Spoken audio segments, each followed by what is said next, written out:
Welcome to the Fan Post Radio Podcast. I am your engineer, Kate, and joining me this week is Kestrel. Hello. And Cain. Hello, hello. And DJ. Hello, hello, hello.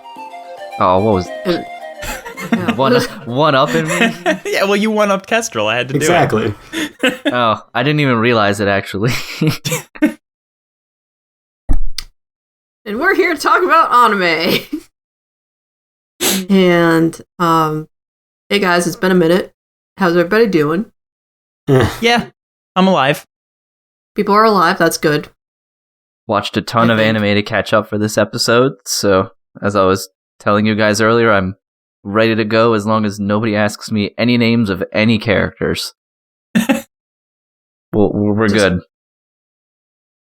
Binging and now you're going to purge all that information all over us. I mean, it wasn't that bad. It's not like I haven't watched anything. I was just maybe like 2 weeks behind on most stuff just because I hadn't gotten around to it. Well, that's more than I've watched this season, so congratulations. But first, we got a lot of news, so we should just dive into the news. Yeah, so we have not had a news segment since 2021, so we have lots of news. The first piece of news was announced, I think right as it hit 2022 in Japan, so a little bit ahead of us, which is a brand new TV anime adaptation of Urusei Yatsura, Rumiko Takahashi's first huge manga hit. It's getting broadcast in 2022 on the Noitamina block. The main cast is Sumire Uesaka as Lum and Hiroshi Kamiya as Ataru. The director is the director of JoJo Part 5, and he's also sharing duties with director of some volleyball show that aired like last year or the year before, the writer of Chihaya Furu 2, and the character designer of Eizouken, and it is being done by David Productions.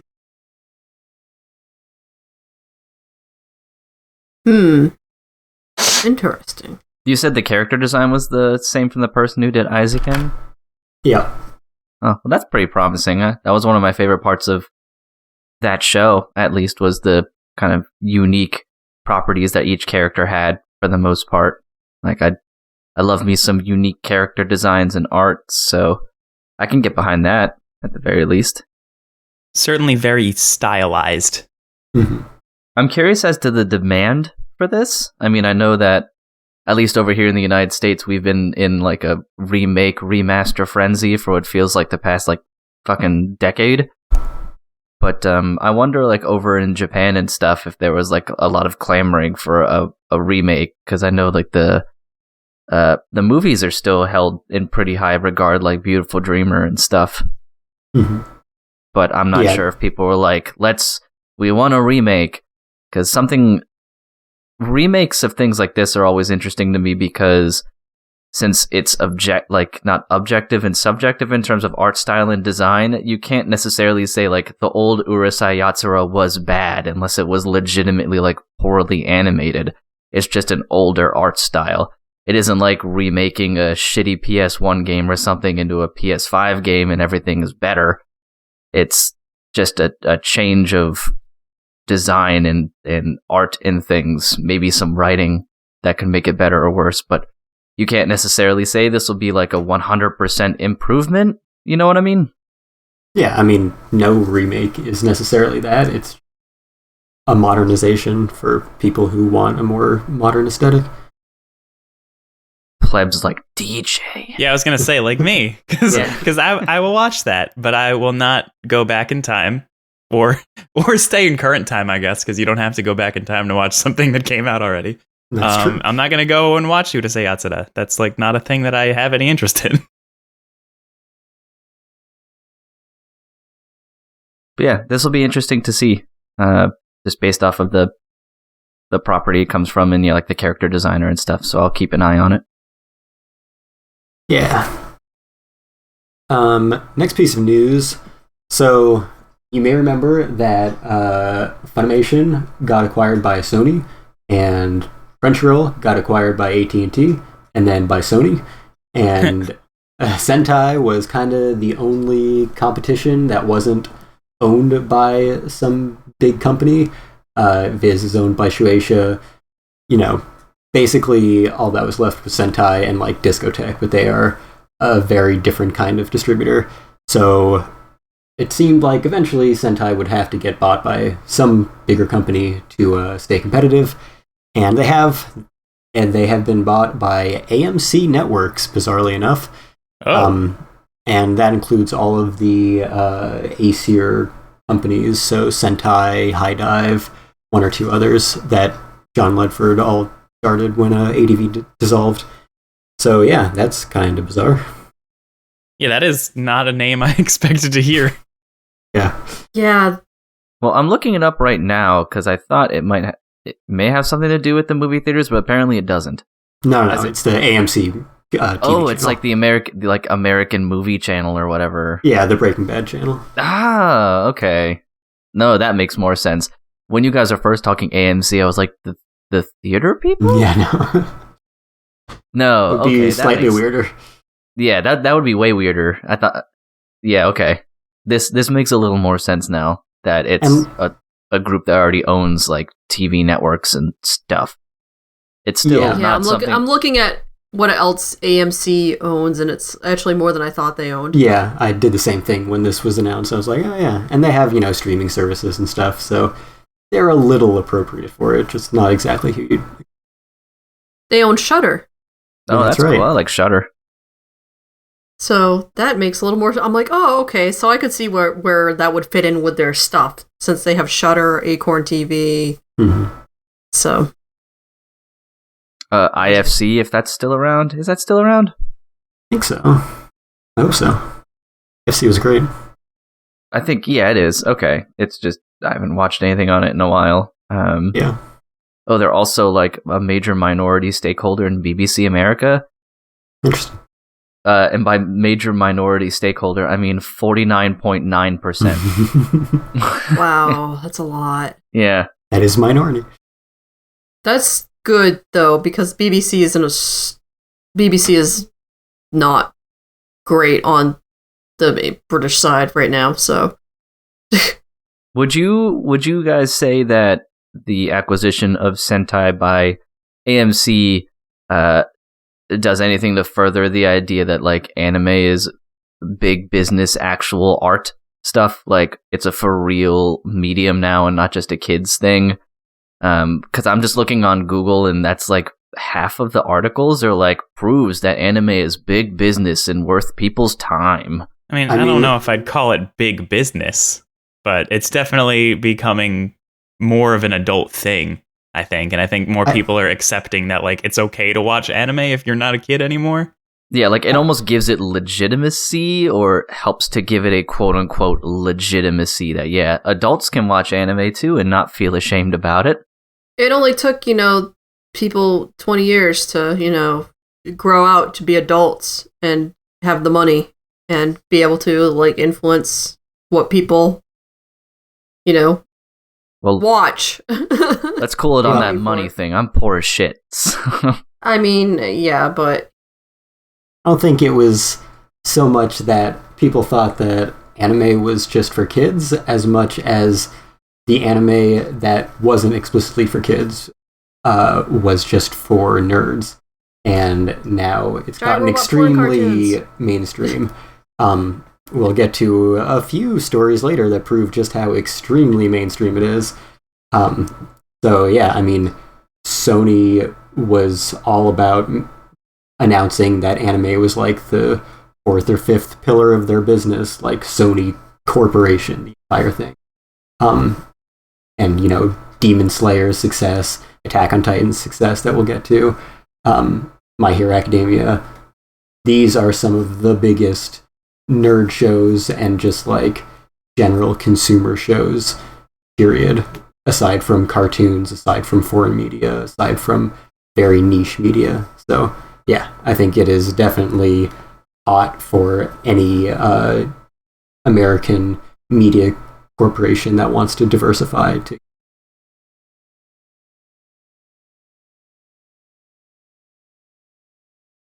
Does this do anything like this? Does this purchasing of them, I guess, change anything other than just they have a different owner? Because I guess AMC does own a lot of stuff and is relatively powerful, but I don't know. I don't know enough to think if this would, say, increase their exposure or anything like that.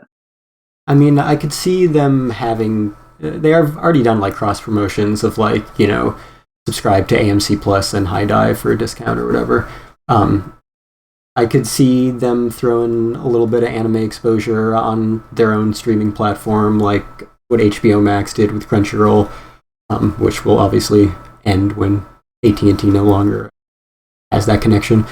But I think the important thing, the reason Sentai needed to sell themselves, was they just need someone else's money to stay competitive, to be able to have a chance of outbidding on any show, because Sony and Netflix are too powerful. It's the age of consolidation. Yeah. Everybody's buying everybody. Mm-hmm. Speaking of, the next day it was announced, this is pretty minor, like nobody really knows about these companies, but Cinedigm acquired digital media rights, which has like 10 anime streaming services, Asian Crush, Midnight Pulp, Retro Crush, a bunch of others. So yeah. Oh, I remember those. Yeah, the company that owns all those has been acquired by Cinedigm the day after Sentai was acquired by. So I forgot Cinedigm was a thing. Yeah. They did a few anime releases in the past. Yeah, I haven't heard that name in a while. Mm-hmm. I think I actually have Retro Crush on one of my Rokus because I was like, oh, free old anime? This is alright. And it's not a bad service. There are lots of ads, but I mean, it is, you don't have to, you don't gotta pay for it. So it used to have some stuff that you couldn't really find anywhere else either for a little while. Like not even any of the big services had it as streamable. You just had to put up with ads. Yeah, there was definitely, and I think there still is, some discotheque stuff that's only streaming on Retro Crush.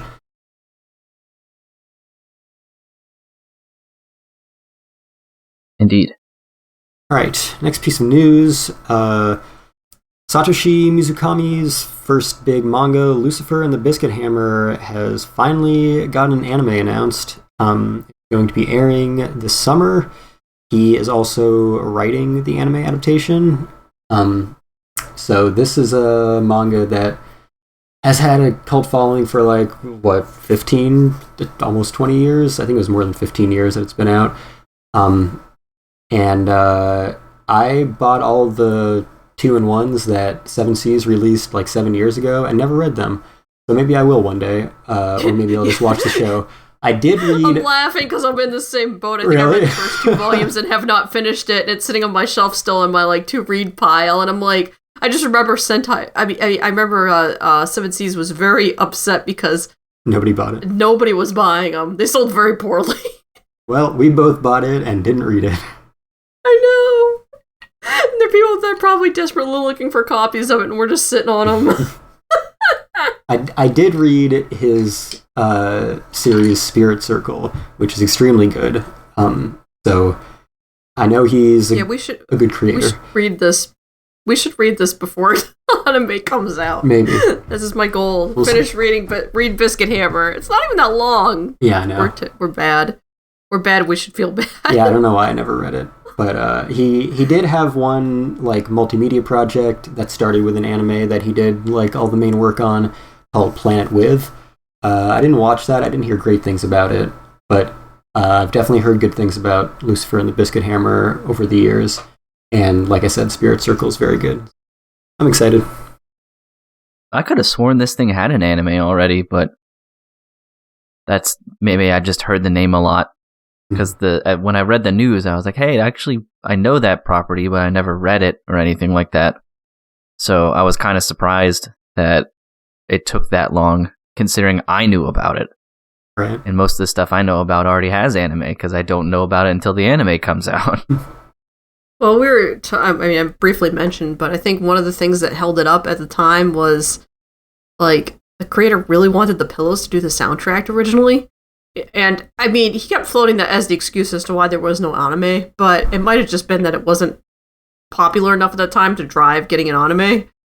I don't know. Yeah, it seems to be a weird franchise across the board that a lot of really passionate people talk about a lot, but not that many people like actually buy it, I guess. Yeah. The typical, I want this, I want this, I want this. There are 12 of you that are just very loud. Well, they're getting it. Hey, it could be awesome. We have no idea who's working on this, do we? I don't believe so, other than that the original creator is writing the... Man, I hope it's a good studio. Or people that actually give a shit, I should say. Yeah, and have the resources to give a shit. Alright, next piece of news. Crunchyroll is bringing the Jujutsu Kaisen Zero movie to theaters in the US and Canada starting March 18th.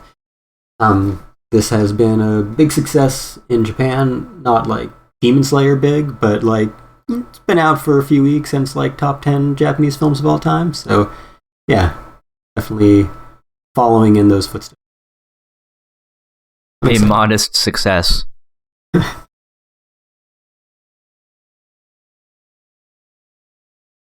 All right, I'm gonna read these in order that groups them together better. So, back in I think September, it was announced that there would be a new Gundam TV series, the first like real new series like that since Iron-Blooded Orphans started 7 years ago.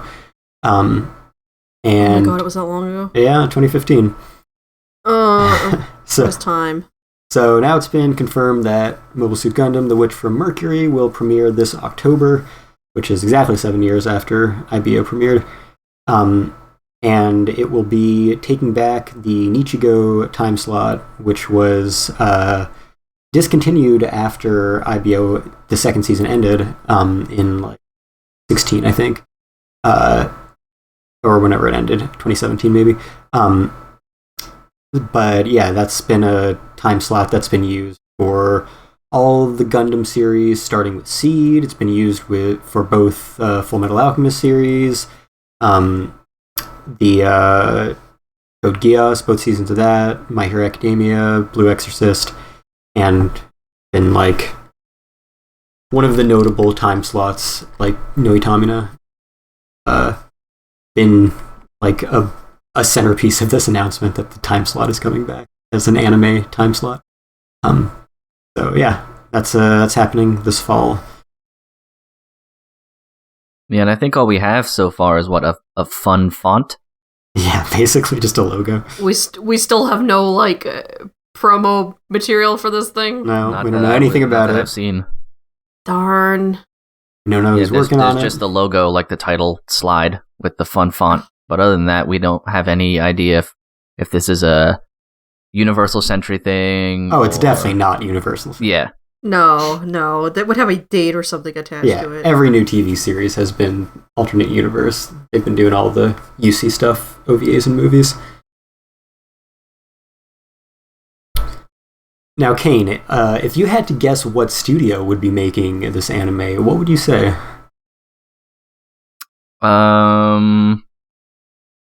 I mean, I want to say something dumb like Silverlink or something. But I honestly couldn't tell. I mean, I could just go through the names of the big ones that I remember until I got it right. Cain, what studio has made every Gundam property ever? I know the answer to this. What's the answer, Kate? Sunrise. Oh. Sunrise. Wait, I knew that. Oh. That count. Oh, yeah. For some reason, I blanked. No other studio has ever touched Gundam. Yeah, for some reason, I blanked and thought Sunrise didn't count because I think of them as like an all-in-one big company. For some reason, like I don't think of them as a studio. So no, yeah, okay, I was wrong. I was just gonna go through like, Studio Wit, Silverlink, JC Staff. Anyway, over and over. The punchline was, no, it's not Sunrise, because Sunrise doesn't exist anymore. Yeah. Sunrise is being rebranded, merged with all the other Bandai Namco studios into Bandai Namco Filmworks. And the logo is just a boring-ass font that says Bandai Namco. It doesn't even say Filmworks. That's depressing. The name is boring, too. Not like Sunrise had a great logo. It had a really shitty logo, but it was iconic. I mean, the Haro in the animated logo, that's classic. Yeah, that's pretty iconic. Yeah. Oh, yeah. Well, okay, yeah, yes. But I'm thinking of their, just their... Anyway. Yeah.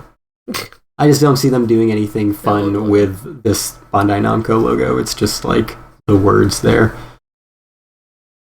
That's kind of weird. Yeah, I guess they're going to keep Sunrise as a brand. Like, it'll be a product line, brand name, so to speak. But other than that, yeah, they changed to the most boring corporate name they could have possibly come up with. Yep. I was wondering if you were going to mention anything about that. I imagined you were. Because, yeah, other than it sounding dull, it's a little lame, but yeah. Yeah, it's just like one of the most iconic, long-running, prolific studios of all time. It just feels wrong for that to go away. Yeah, why? Because they're owned by a corporation that wants their name on everything. Yep. Yeah, but... Alright, and my last few pieces of news kind of tie together. So going back to what we were saying about how mainstream anime is, so there's this company called Parrot Analytics that measures the most in-demand show each year. So for the past 2 years, it was Game of Thrones. Before that, it was Walking Dead. For 2021, the most in-demand show period was Attack on Titan. Yeah, that makes sense. Yeah, I'd believe that, sure. Hell yeah. Similarly, the Attack on Titan, the final season, part 2 opening theme, the minute-and-a-half cut for TV, reached #1 on the U.S. Billboard Hard Rock chart. Okay, that I didn't see coming. Yeah, a week before the full version of the song was even released or heard by anyone. Weird. I don't like that song. Really? Yeah, I'm not a fan. Interesting. I wish that we had some Linked Horizon, and maybe if we get a movie, we will, but yeah, I like that song. It's not bad. I don't know, maybe I'll feel the same way I did about the first opening, where I hear it at first and I'm like, this isn't good at all, and then it grew on me like a lot. Yeah. So maybe this is one of those situations. I like the animation for the opening a lot. It's just the song, I'm like, eh. You mean the first opening theme from the first season on Taiko Drum Master, and it's pretty fucking dope.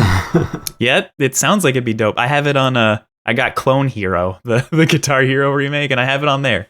It's less fun on guitar. Oh, I can imagine. Yeah, with the drum. Well, because you're playing with an Xbox controller, it's not really drums. But with the drum idea, it feels pretty cool. That shit should be on the Switch. That's true. That would make sense. I don't know how Billboard measures their stuff anymore when it comes to that, but it reminds me of when Metalocalypse was big, and their CDs were topping the charts when they would come out for a death metal cartoon band. Yo, Death Clock was the shit, though. They were so good. Yeah, Death Clock still is the shit. Every time listen to that. Every time I watch Ranking of Kings now, I just call that guy Rama Murderface because he compared him to Rama Ral and William Murderface. So now that's all I see is those two. I would watch a cartoon band death battle of them against like gorillas. That would be fascinating. Yeah, but I think how they measure it was mostly, especially for this song, probably just streams because, yeah, like, I don't, it wasn't released in any physical or digital format yet. So it's probably just a bunch of weebs on Spotify.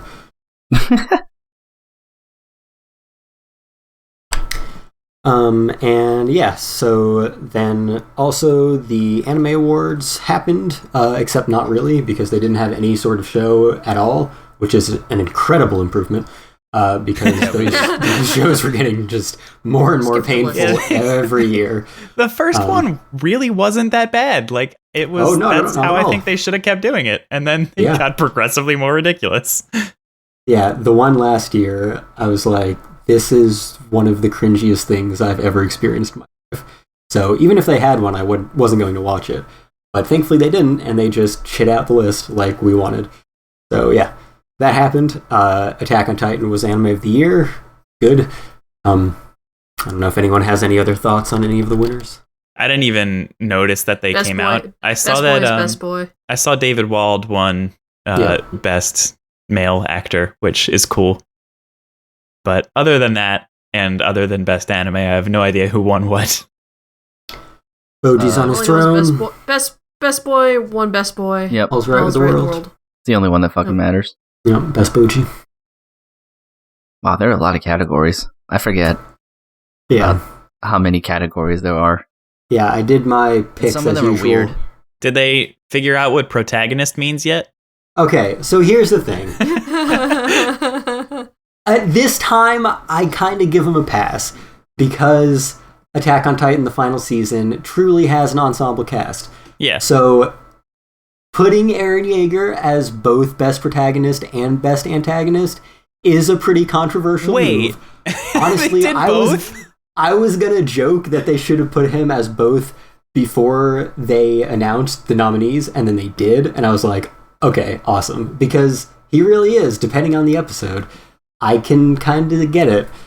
But yeah, normally the issue is, and you could kind of see it here too, that they think protagonist means good guy and antagonist means bad guy, which is not what those things mean.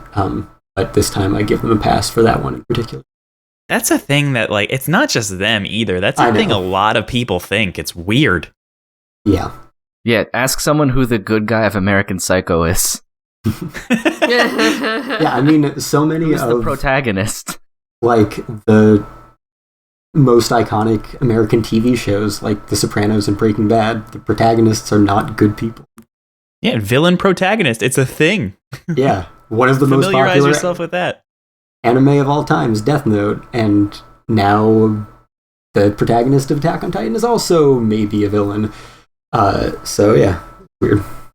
I don't think Eren Yeager should have won Best Antagonist because I don't recall or ever hear of him hitting someone with a skateboard. And I see Adam was on this list and was snubbed. That is the metric that we should use to determine which antagonist is better. Skateboard slaps. How many high-speed skateboard slaps? Genocide of the world or some hardcore beef. I would take hardcore beef, baby.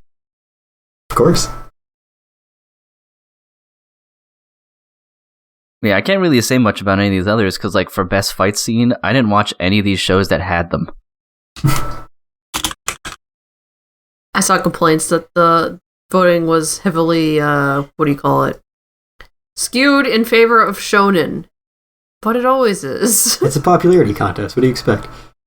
Yeah, it's just like the Oscars. It's a popularity contest. Equality has does not play into it whatsoever. Yeah, Don't Look Up is nominated for Best Picture. Oh my god. I'm looking at the winners of everything right now. I didn't realize that Sarasa from Kageki Shoujo was nominated for Best Girl, and I'm very happy that she was, even though she probably got 4 votes because no one watched it. Yeah, and something that, I don't know if they've published these numbers in the past, or they were different, or I just didn't notice, but I think they said it was, like, the vast majority was their judges, and the actual, like, fan votes didn't account for that much. It was, like, 80-20, 75-25, something like that. Good. Yeah, I think that's how it should be. I feel like the fan votes should not really matter. Yeah. It's just automatically a popularity contest once you start letting the audience decide things. Right. And like, I don't know. So I choose my picks for this just like I do the Oscars, but I don't actually vote because I'm just curious to see what'll happen. I don't care. So I'm not sure exactly how they determine like you voted before, but I'm almost certain that whatever they do is very easy to get around. So if it was all up to the fans, right? Yeah, if it's IP address, you use a VPN. If it's cookies, you clear your fucking cookies. Go incognito. If you have to be logged in, I can see that being you can create new accounts. I'm sure you don't have to have a paid account. Anyway, so yeah, obviously it's very easy to just set up a bot and have it do what you need it to do to make sure your choice wins if it was mostly fair. Yeah, I agree. What I'm looking at the things for never mind. I was looking at the wrong category. I was reading the nominations for Best Fantasy under Best Romance, and I saw 2 Year Eternity, and I'm like, what romance was and then it could be like Green and Gugu. But yeah. I forgot that they were a thing until I was halfway through my sentence. But yeah, it was not a romance show for sure. No, yeah. I am happy that Horimiya won Best Romance, so. Yeah, anyway, I did my picks and I got 7 out of 20, which is bad. Yeah, that's worse than I thought you'd do. Apparently, yeah. I feel like every year I do better at my Oscar picks, which is weird because I'm a weeb. Oscars are easy to guess, though. No, not guesses. So Oscars are easy to guess because all the same shit wins every award show. My picks, things I want to win. Apparently, I have more in common with the Academy than weebs for some reason. Does best boy just mean best male character? Because out of the list that's on here, I could only say maybe 2 of these are boys. One of them's a walrus. So I specifically... one of these looks like 35. The other one's a walrus. There's Boji, who's probably the only one I can make a clear case for being a boy. Yeah, it just means, best male character. So I specifically, when I listed like my picks, renamed those categories to Most Precious Boy and Most Precious Girl so that I could give them to Boji and Toru.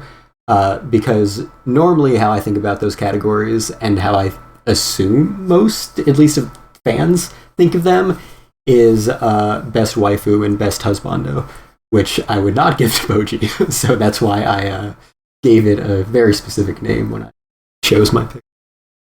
I feel like Kugisaki, who won Best Girl, is probably the last one that I would pick out of all of the characters listed.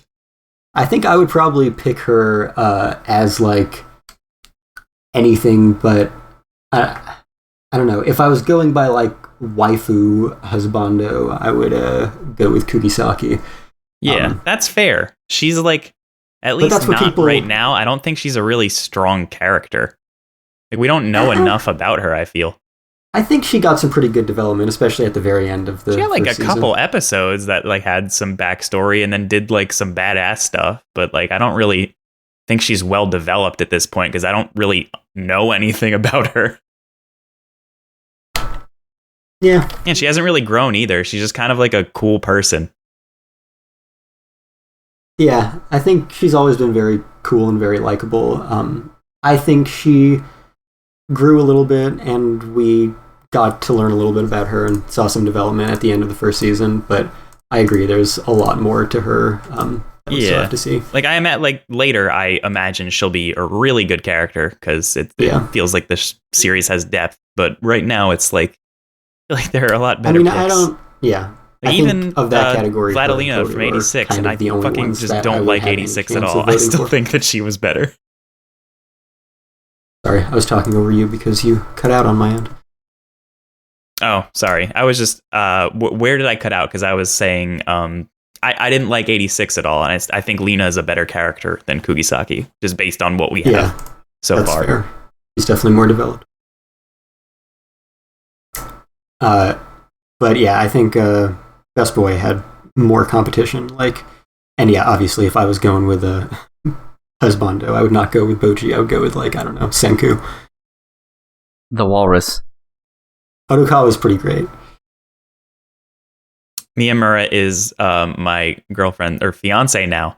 Her favorite male character probably ever. So I'd have to vote for him. Is that why you wanted to voice him? No, I wanted to voice him because I know I'd be fucking good at it. Because he's just... It's like, that's my dude. Like, I know him. I can do the voice. It's like, ugh. I could have done it. But alas... You could by the probably way, voice Boji. Could I? Isn't he mute? Oh! That's all you have to do. By the way, Funimation released something today that was like their 2021 anime in numbers, and I really love stats, so I thought it was really cool. So go check that out. I think, yeah, I just thought of it because I think Alejandro Saab had like the most lead roles of any English voice actor, voice actress. Jeez, really? I think so. Of Funimation stuff, anyway. Yeah. Damn. Yeah, numbers. I love me some numbers. Yeah. Anyway, that's news. Neat. Nice. They say, well, I guess it's time to talk about the season finally, correct? Yeah. Alrighty. Let's see. I gotta find you guys' lists again. Because I think we have a couple things in common for the most part. There we go. It's a pretty slow season. This is the least I've watched in a long time. This might be the least I've ever watched. Can we talk about Demon Slayer? Sure.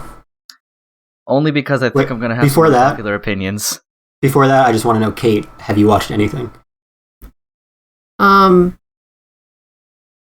watched one episode of Requiem for the Rose King. Excellent. I had plans to plans to review that, and the Kate curse has struck again because the adaptation is crap. Just like better things. Yeah. So anyway, the manga is excellent. Everyone who watches anime is watching Demon Slayer, at least. Talk about. I also watched the first episode of Requiem for a Rose King and dropped it pretty quickly. Nice.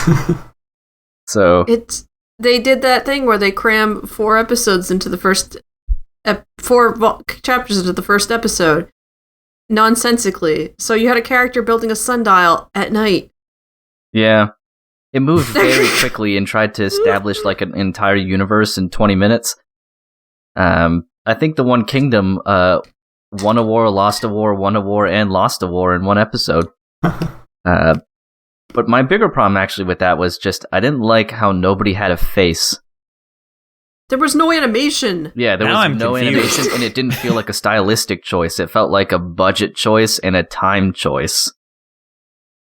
Because I get not putting facial features on people that don't matter in scenes that you're just trying to get the focus on the people who have faces, because that's where it's important. But these were scenes where important things were happening. Important characters just didn't have faces. Which is a really weird choice outside of they just probably had to crunch and didn't have budget. It's bad. And the people that thought that was a good way to adapt this should feel bad. Go read the manga. The manga's great. I'm sure they had the translation of the manga is great. It actually sounds kind of Shakespearean, but not like overwhelmingly so. I believe that. I agree with you that it's bad, so at least there's that. But, Kate, you're also watching Boji, right? Yeah, but I'm watching like the English dub, which is I don't know how many episodes behind. What episode are they up to in like the show? Which just aired today, 17, I think. Yes. Yep. So I think they're like 6 episodes behind or something. So technically, you haven't seen any of the winter 2022 episodes of. No, I don't think so. I don't think I'm there yet. No. I also haven't watched it for the last 2 weeks, and they put out like a new dub episode every week. I think. So yeah, I think the last episode I watched was 8. Right behind. So yeah, that's a lot behind. Indeed. I think they're probably up to 10 though, but I'm just behind. When we talk about it, then I'll try not to spoil anything too hard. You may have to just describe where that is, because I can't remember where episode 8 is. He was training with the guy Despa, and yeah, we don't know what his weapon is yet. Okay, gotcha. I mean, I do know what his weapon is because I've seen pictures, but they haven't told us. Okay, cool beans. Not spoiling things for listeners is also a good. This is also true because a lot of people probably still aren't watching that show when they really should be. So it's the dopest. But yeah, let's jump into Demon Slayer here, just because we are all watching. Well, the 3 of us are watching it. The 3 who watch anime. I'm just gonna open the conversation by saying I think this battle is taking too long. It's a very long battle. A battle's taking too long in a shonen show? I know, right? So pretty, though. It is pretty, but I think I was trying to gather my thoughts when I was watching it to try to accurately portray how I feel about it, because it does look very pretty, and the hype parts can still get me hyped, but I guess when you have Tanjiro saying things like, I can't move anymore, but then he proceeds to never mind, Hinokami 6 Kagura. episodes straight. Yeah. When he keeps doing that, and then we have several fake death fakes and multiple main bad guy boasting soliloquies, that I'm glad this last episode's going to be a double length, and I'm hoping most of the battle is solved relatively early and the rest is an epilogue. Because depending on where you decide the battle started, the battle itself in here is longer than the movie now. Mm-hmm. It's 8 episodes now, I think. 6. It's a little bit over 2 hours. Yeah, most of the core has been one battle, yeah. Yeah. I agree. It was the way that you worded it at first, I was like, that's funny. But no, you're right. So it's definitely... Because I was thinking, I feel like I've been thinking that same thing for the last few episodes, where it's it should end now because you can only not be able to move so many times.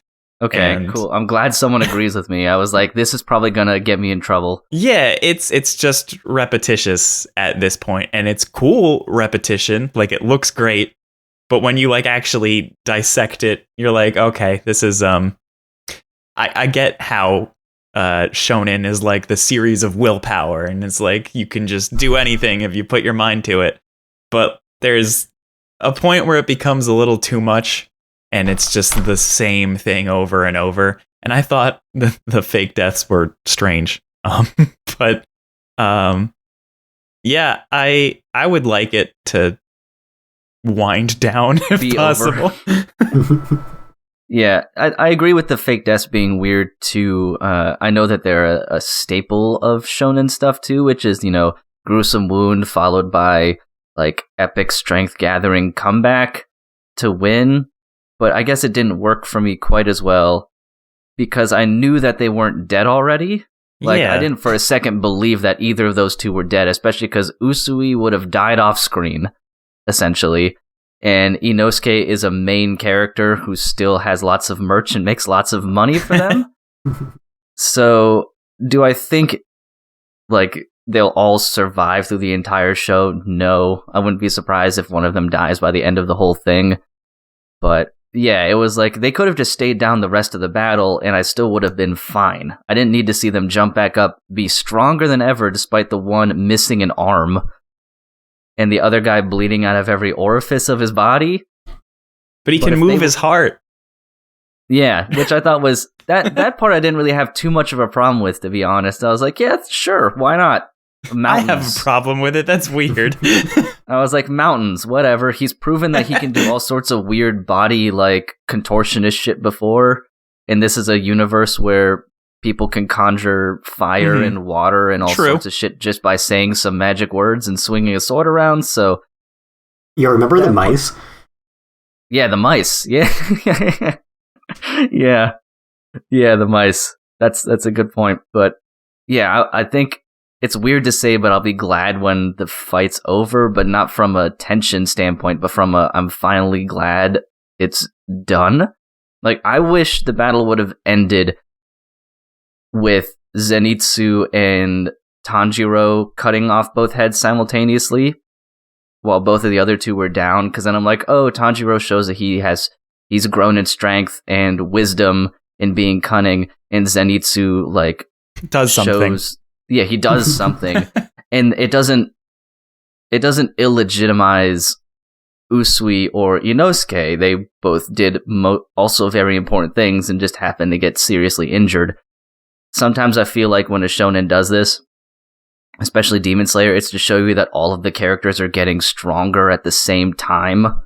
Like, they're all growing. And I don't think you need to have that to show character development. It's okay if some of the characters in the main group don't have the same type of big pivotal strength defining moments at the exact same time.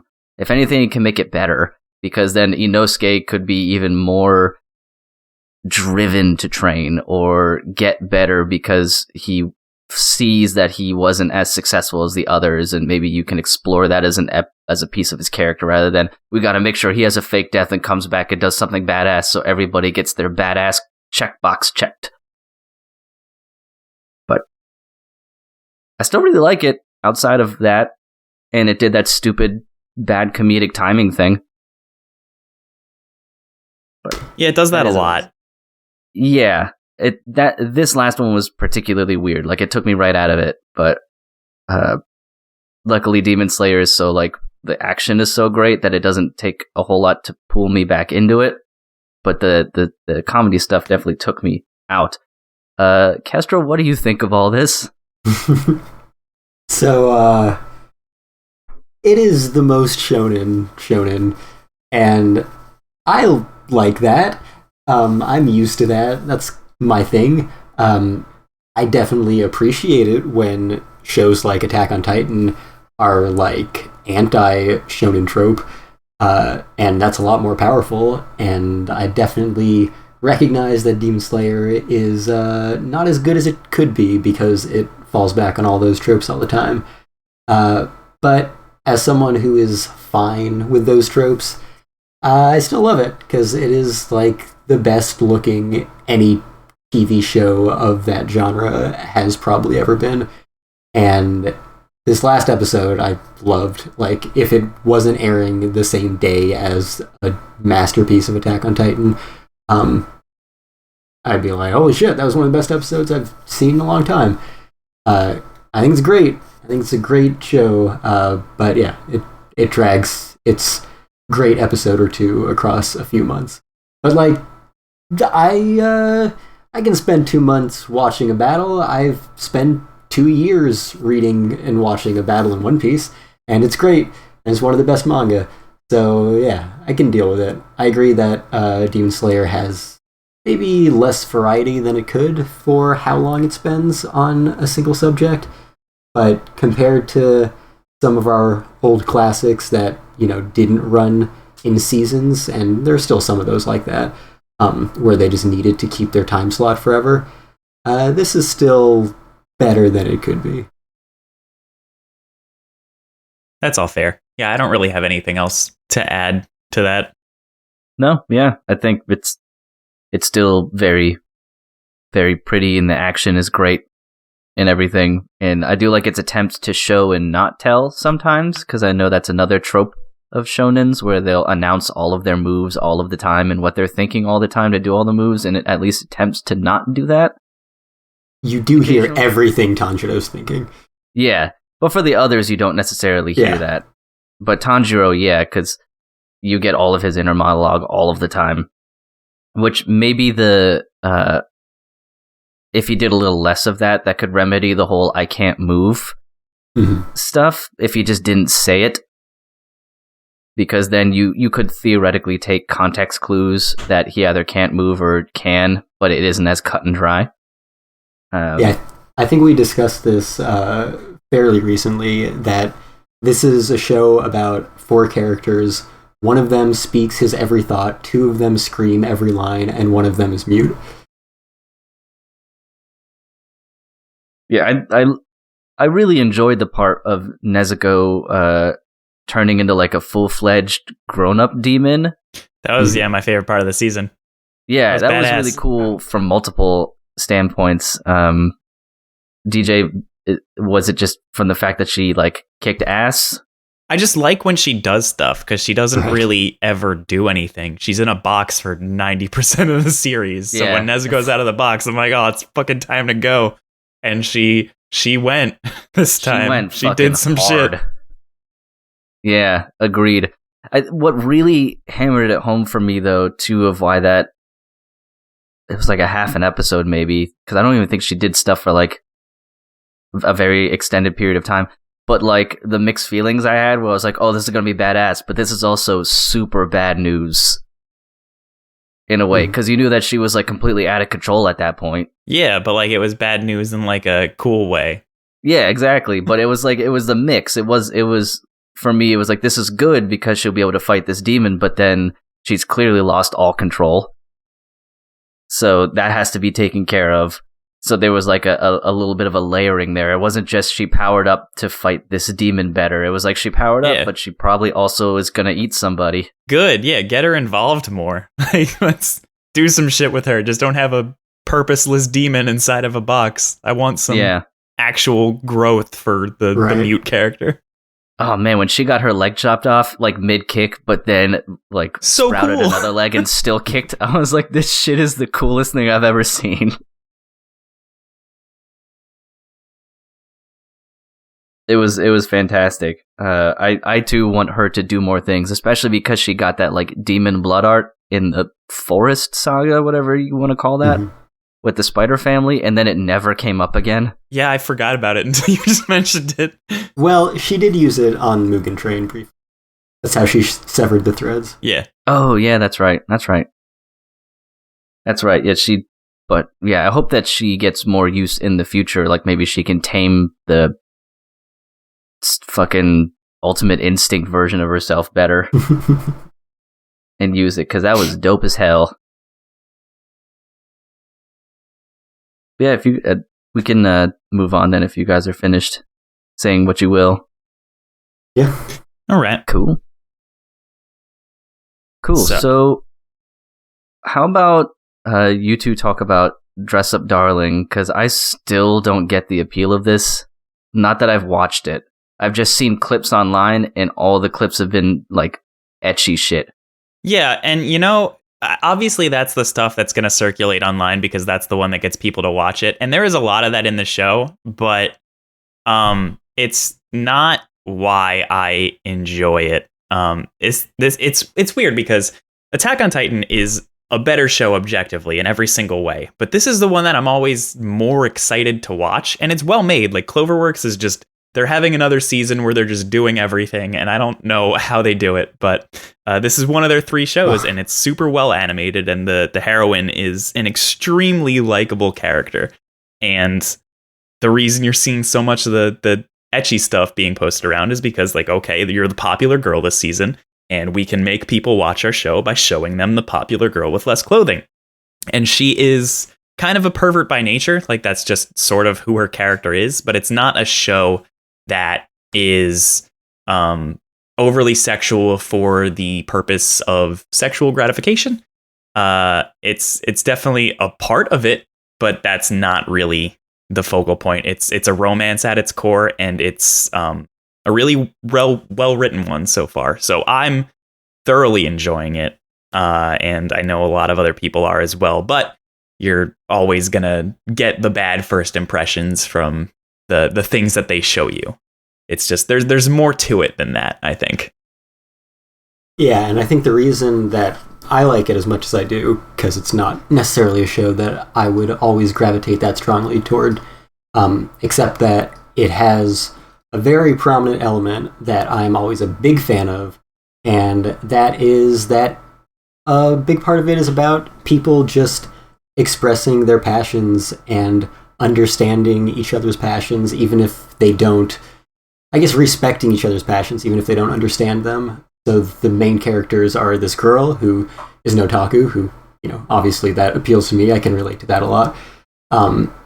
And this guy who is obsessed with Hina dolls, a very different thing and not something that a typical teenage boy would be. And so he's an outcast. And he sees how she's able to be this hardcore otaku and even talk about like eroge and stuff in public and still be the most popular girl in school. And she has like no ego and never looks down on anyone and has immediate respect for everyone else and their passions and just wants to understand them, just exchange their love of these various mediums and art forms. And that's kind of what it's about to me. And I've seen in a lot of anime and other properties, subjects that I'm not interested in, but the way that the characters love it is the same way that I love anime and manga and film and TV and all that stuff. So it still really resonates, and this is kind of the merging of those two worlds of like I could watch the show about this guy who really loves Hina dolls, but the fact that it is dealing with that being an unusual thing, and then how it relates to someone who is in love with anime and stuff like that, like I am, how those two find commonality between and mutual respect is something that I really appreciate. That was really well said. I agree. Thanks. Yeah, you would never get any of that stuff from what I've seen online. Like, No. not even close. It's because that doesn't get clicks. I mean, I'm not going to say that there's not like 10 minutes per episode of her boobies flopping around. Like, I'm not going to pretend. 10, maybe like 6. Episode 2 is like 15. Yeah, okay, episode 2 was. there was a lot of it in that one. I'm averaging here. She was like getting dressed for half of the episode, so. Like, one time? Yeah. Wait, what? Well, like, So the she's show getting is- measured for her costume, and Yeah. so it's like, oh, we're gonna give you gratuitous shots of me measuring every single part of your body. Right. So this guy makes Hina dolls. His grandfather is professional at it, and he is passionate about it and wants to do it for a living. So he's used to making, very intricate clothing for very small women. And he comes across this girl who really wants to cosplay, but is really bad at making clothes. And so they form a partnership, and he's going to make human-sized clothes for her. So that involves a lot of him measuring her nearly naked body for a long period.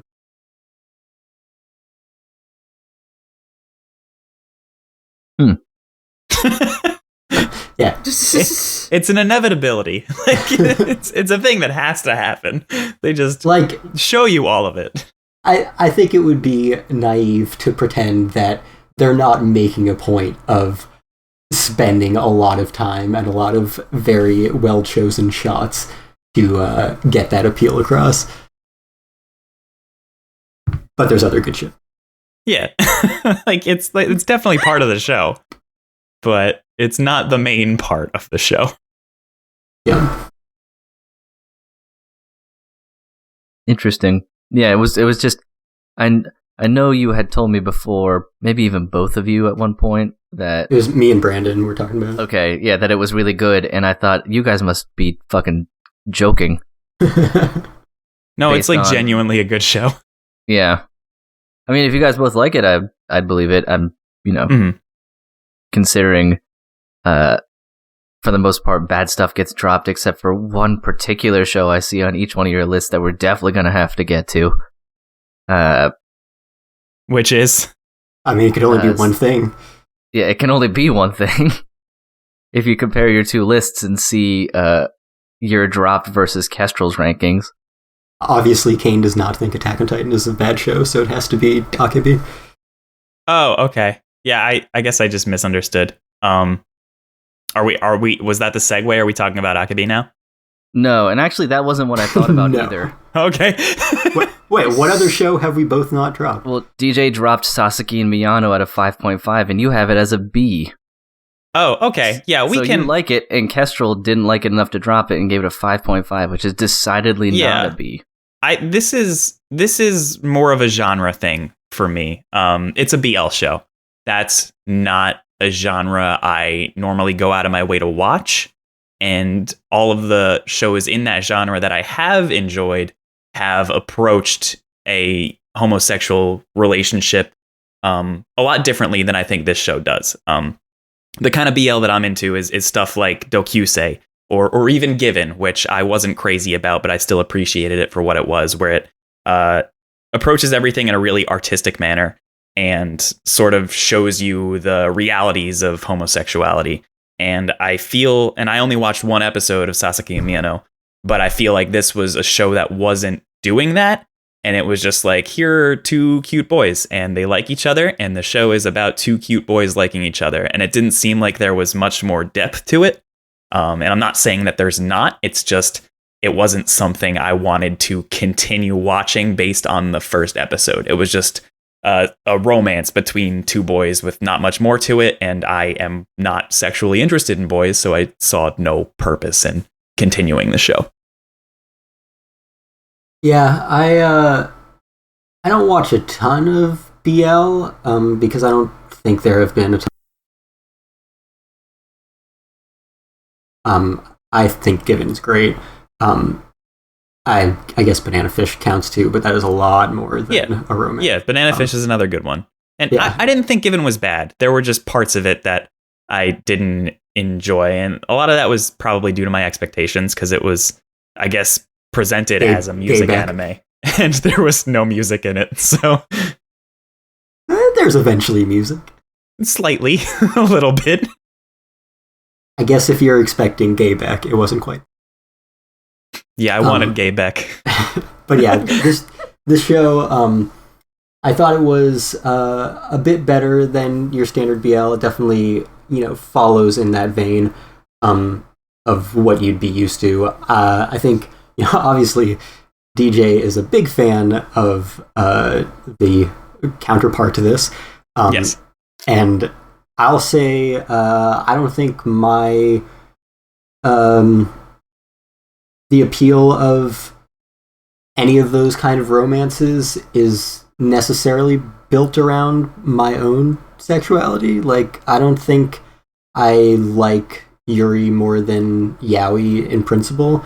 I think I just want to see a good romance, and I want to see more that explore more than your standard straight romance. And a lot of them on both sides are not actually about that. They're about pandering to girls in this case, or boys for Yuri stuff, who sexualize the idea of homosexuality of the opposite sex. That's a lot of that industry on both sides, and that's a bummer. So I love when there's something that breaks out of that a little bit. This one, not a great example of it, but I think it's a little bit better than average, and I guess kind of similar to the last show we talked about, the fact that the way that these two kind of connect is over manga, kind of, I don't know, scratches a guilty pleasure itch of mine a little bit, because I have, connected with a lot of people through my passions, and one of those is manga. So I like that as kind of the basis for romance. Does that continue to be an important point of the series? Because at least from the one episode I watched, it seemed like that was just like the bridge that they were using to get close to each other. I didn't think it would ever turn into something bigger. No, it's definitely like the core of the entire series. Okay, that's good. Yeah. So I'm enjoying that. I do think, after the first episode, it probably would have been like right at the bottom of my list. Still wasn't at dropping level, but it was, around the level of my bottom three, which are pretty low in the B- range. but I do think it has improved pretty substantially over the episodes since then. I care about the characters as people now. So, and I've watched some BL and Yaoi shows where they've never felt like more than just their archetypes. I think the fact that the show is so self-aware and always talking about those archetypes because they connect over BL manga kind of helps that, because they can kind of compare real life situations to those tropes and then subvert them a little bit, because they're like, it's real life. In reality, they fall on a lot of the same tropes, but I still think it's slightly better than average. Okay, yeah, that was my main worry with the show. I thought it was just going to be another like archetypical yaoi romance type thing, and I was like, I don't really want to watch something like that. So I'm glad to hear that it's not that for the most part. Mm-hmm.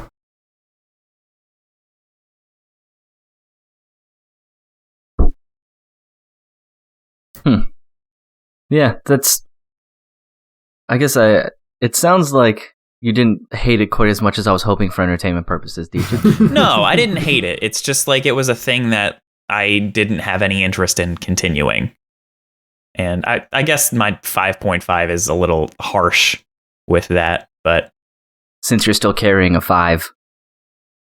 Yeah. That's right. I'm too deep into Platinum End to drop it at this point. I can't do it. And I've been saying that since I was 3 episodes into Platinum End. It's really That's exactly bad. when you're supposed to drop shows. I know.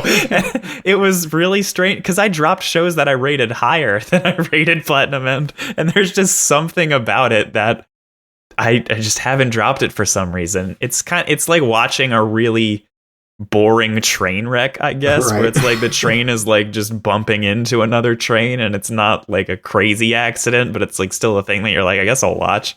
That's Platinum End, and it's just the dude who wrote Death Note writing Death Note again, but worse. So, but without any emotional maturity. Yeah. Like I described this as it feels like the creator of Gaunt's wrote a ripoff of Death Note. And the best part is in the episode I watched today, L showed up. Not not actually L, but it's a character who is the same exact design as L, who acts like L. And it's like, oh, okay, I wonder where he came from. I mean, I'm not surprised at all. Everything about that show was just him trying to do Death Note again, but really bad for some reason. Like, how is this the same writer? I think Lin Okamoto, the elfin lead dude. He did that again with Brynhilde of the Darkness. Yep. It was just the same exact show over again, but worse. That's true. But like, okay, I guess you put Elfin Lead on your top 10, so I guess I can't say like, but Death Note is like really good. I love Elfin Lead. I love the first half of Death Note, so. Kestrel, you should have went hard on it. Yeah, but I think Death Note's an actual good show, so.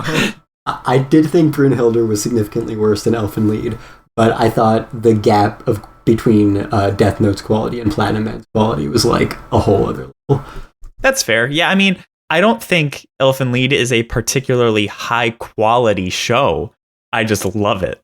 That's fair. Yo, except those first like 2 minutes. High quality 2 minutes. Yeah, that shit slaps. It's insane. It's okay, DJ. I have a show like that this season as well in Tribe 9. I have no idea why I'm still watching it. What is that one about? It's the baseball one, but it's such an abomination of baseball that they can barely even call it that anymore. Oh god. It's a really cool concept in how they play it, which is basically take baseball but stretch it across an entire cityscape. So you have to like run through streets and stuff to get to bases. What? Things like that. So I was like, oh, this is kind of neat. And it has a similar concept to I named the show like last episode when I was briefly talking about it. But it was where you could basically just be anywhere as a baseball field and a giant tower will just project the field down onto you. So you compared it to Baka and Test, right? That's it. Yeah, Baka and Test, where they could battle anywhere in the school grounds. It just projected a battlefield for them to go on, which I always thought was neat. Similar concept here, but DJ, the rules for baseball on this show are so confusing but yet so dumb simple that my brain explodes anytime I watch a show. Because so you can't. There are no home runs, no matter how far you hit the ball. There are no flyouts, so if you catch the ball in midair, it means nothing. Okay. There are no force outs at the base. The only way to get out is to be tagged, and by being tagged, I mean punched in the fucking face. Okay, so it's like Slugfest, but in the middle of a city and less rules. Oh, and you don't even necessarily have to run to the bases. One of the teams that just played used motorcycles.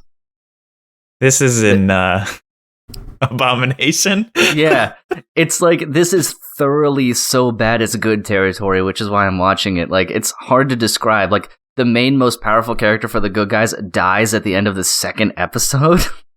I'm not even gonna say spoiler alert because it fucking comes out of nowhere and means nothing. It means nothing. Like, it's so ridiculous.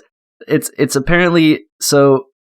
How the show sets everything up is apparently Tokyo was ravaged by gang violence, but they didn't want to say gang violence, so they said tribes, as if that makes it better. But the government decided that the only way to curb this incredible gang violence is, why don't we just make baseball the way that they fight? Yo, this is the exact same show as Hypnosis by the rap battle anime. This is the same thing, but baseball. And, like, gang battles. What is going on? Yeah, so well, then you know pretty much the concept. Yep. I'm sure it's fucking ridiculous. Yep. And this is the Danganronpa character designer. It looks like. Yeah, it is. That's the first thing I noticed, and I don't even watch Danganronpa. I was just like, this looks exactly like Danganronpa, like the face design and the hair and everything. I don't like that style. Like, I get it, and it's stylized, and a lot of people enjoy it. I just don't think it looks good.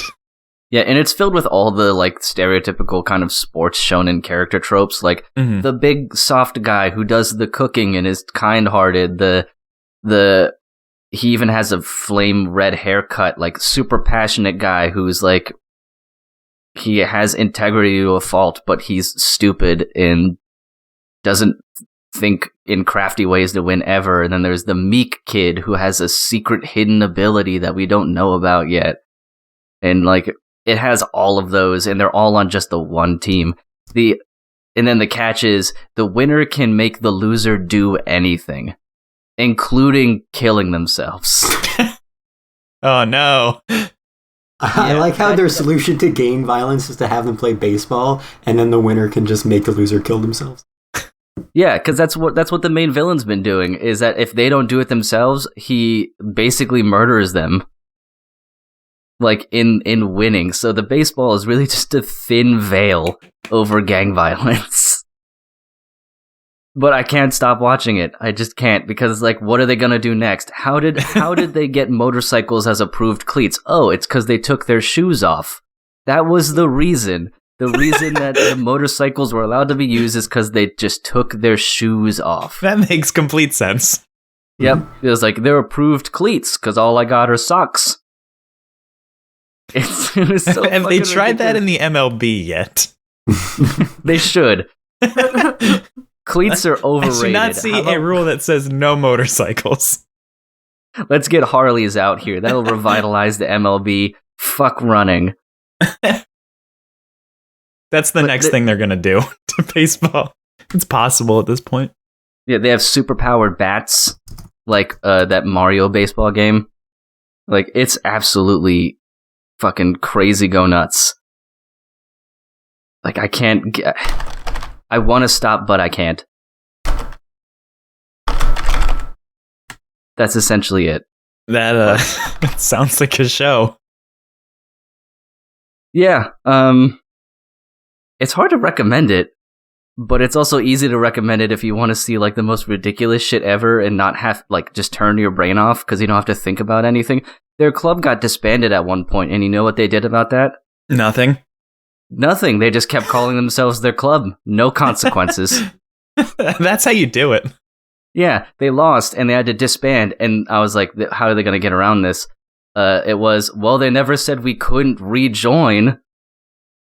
Whoop. Genius. Genius. This is why anime exists. To push boundaries.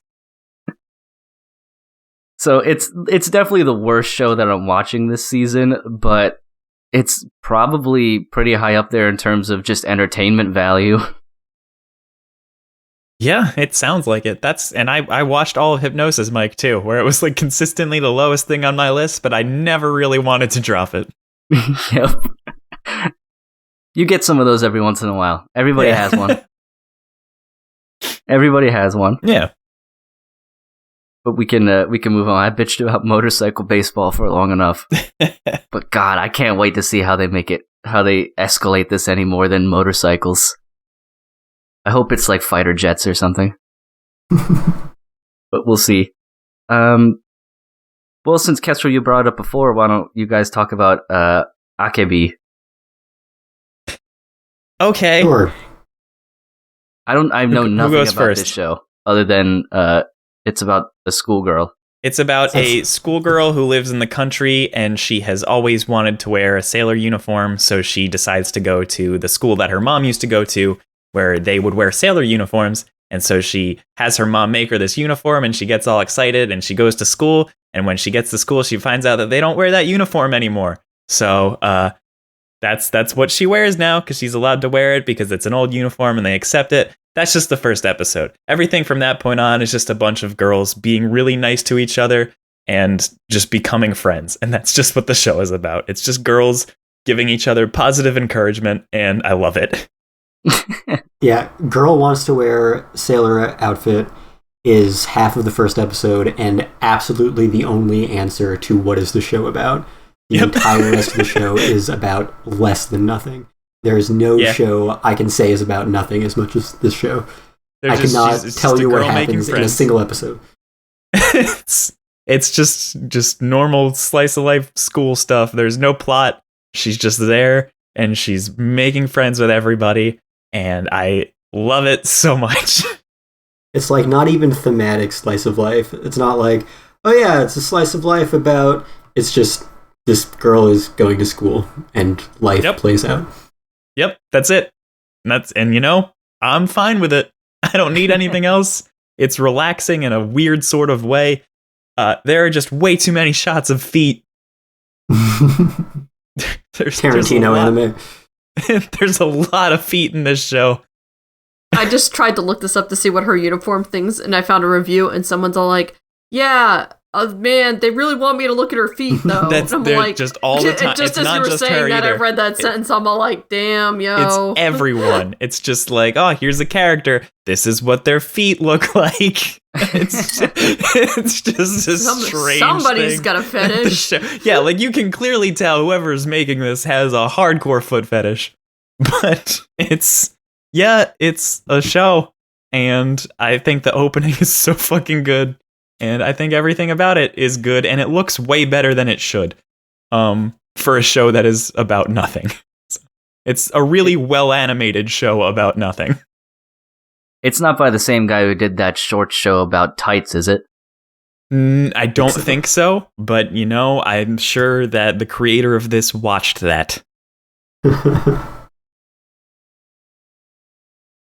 I mean, if the tights covered their feet, then maybe not, right?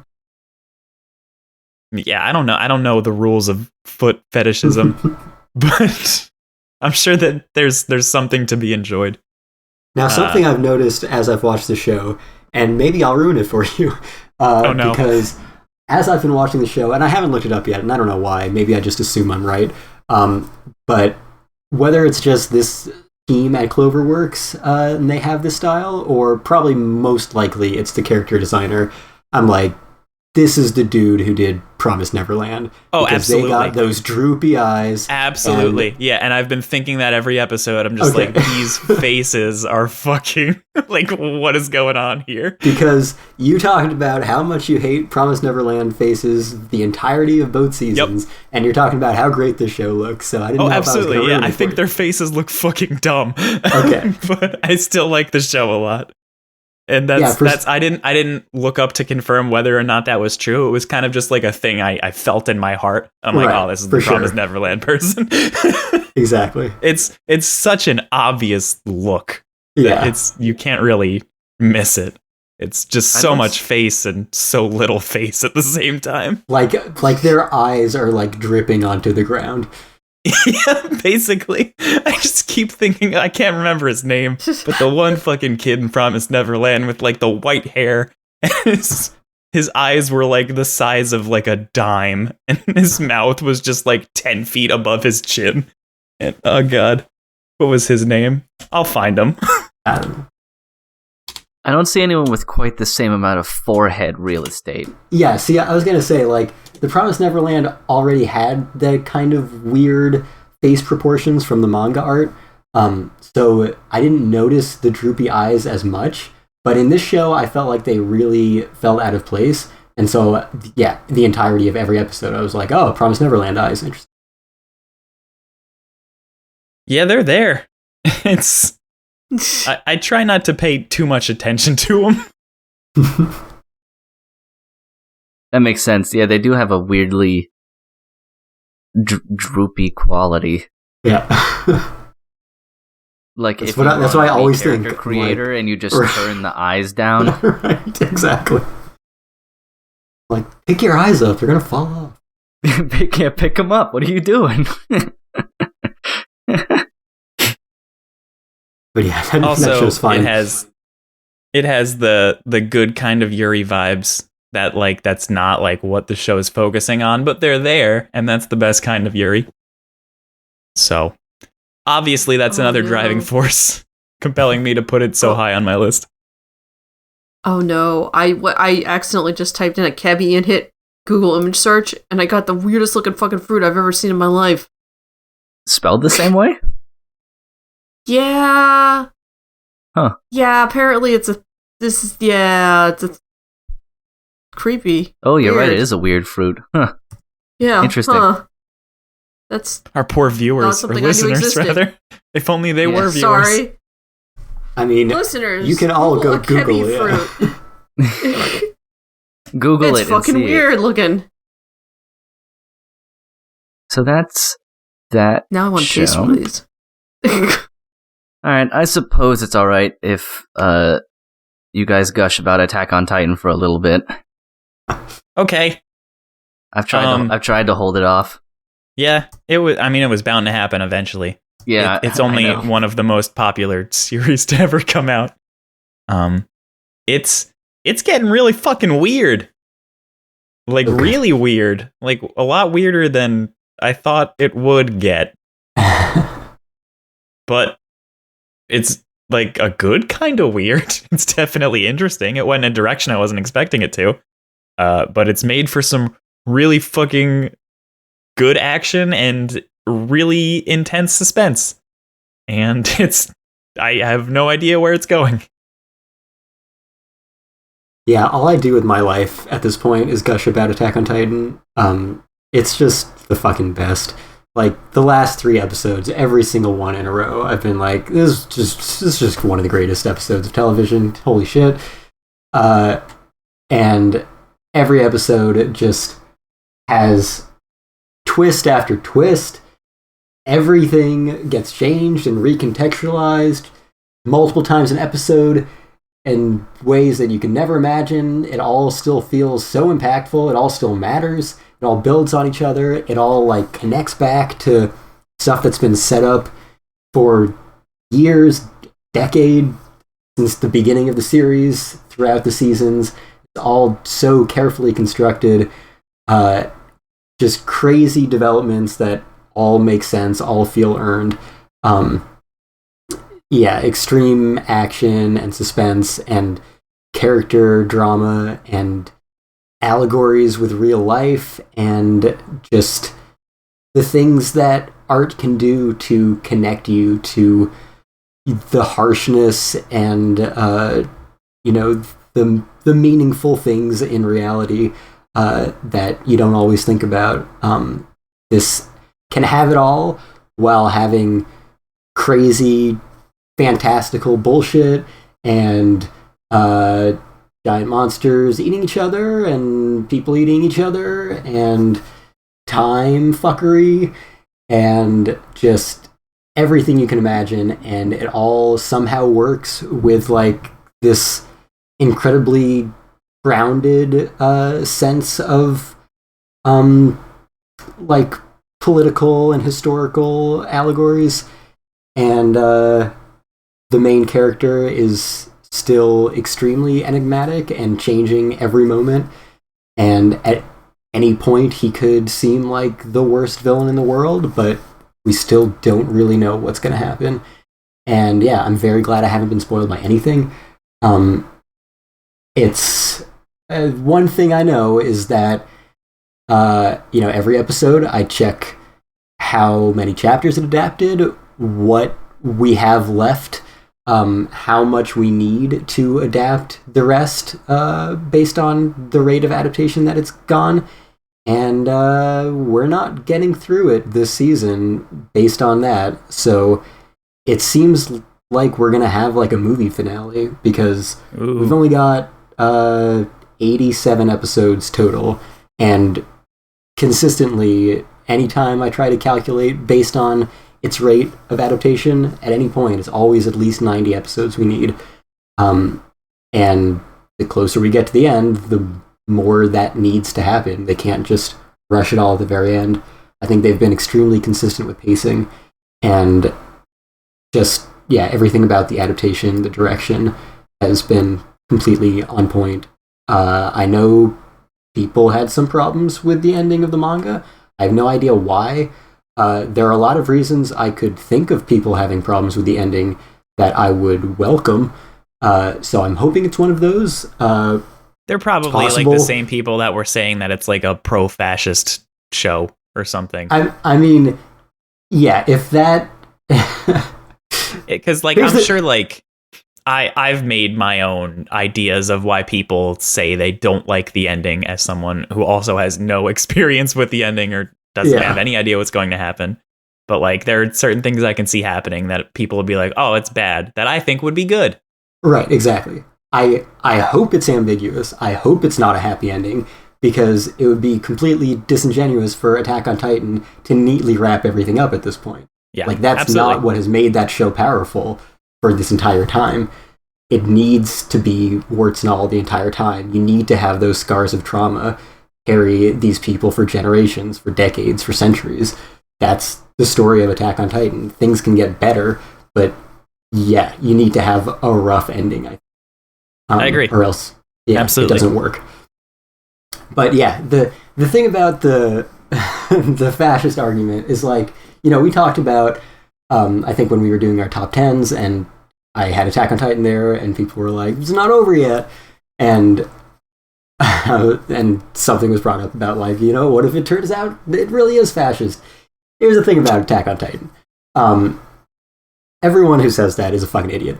And the reason that's obvious is because the show is so blatantly anti-fascist because it doesn't say anything politically.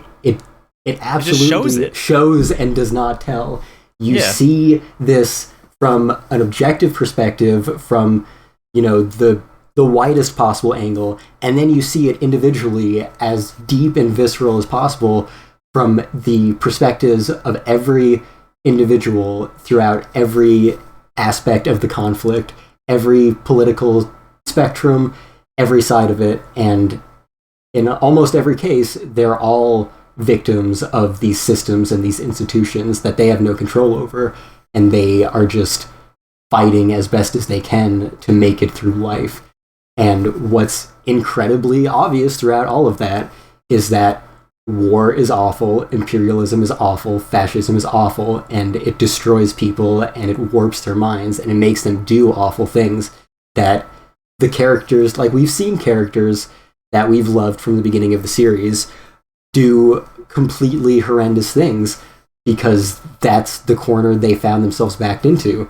And every character in the series is a morally and ethically complex individual. None of them approach these situations in exactly the same way as anyone else. So you get to see those morals and ethics, their nature versus the nurture of the environment they found themselves in. you get to see those clash within each person and see how they come out of it and decide what the least of all the evils they have available to them they want to go with. And that's what makes it fascinating and what makes it so real and so human, and what makes it so absurd to think that it's saying anything good about fascism or even trying to like portray a specific message in any exact terms. It's just showing you through, comparisons to actual history in its own fantastical way, how bad these things are and how much they damage people from a human perspective. So yeah, yeah, but there's fascism in it, so it's obviously pro-fascism. Right, exactly. There are always going to be fucking people who just think that something is supportive of another thing because it exists within that thing. And that was a really shitty sentence, but I think it gets the point across. Attack on Titan is as pro-Nazi as Schindler's List. Exactly. There are Nazis in both of them, and so they are both in support of Nazis. And like, it borrows so many things from different aspects of history and mythology and fantasy and throws them all together and has a lot to say about, the human condition in general and war in general.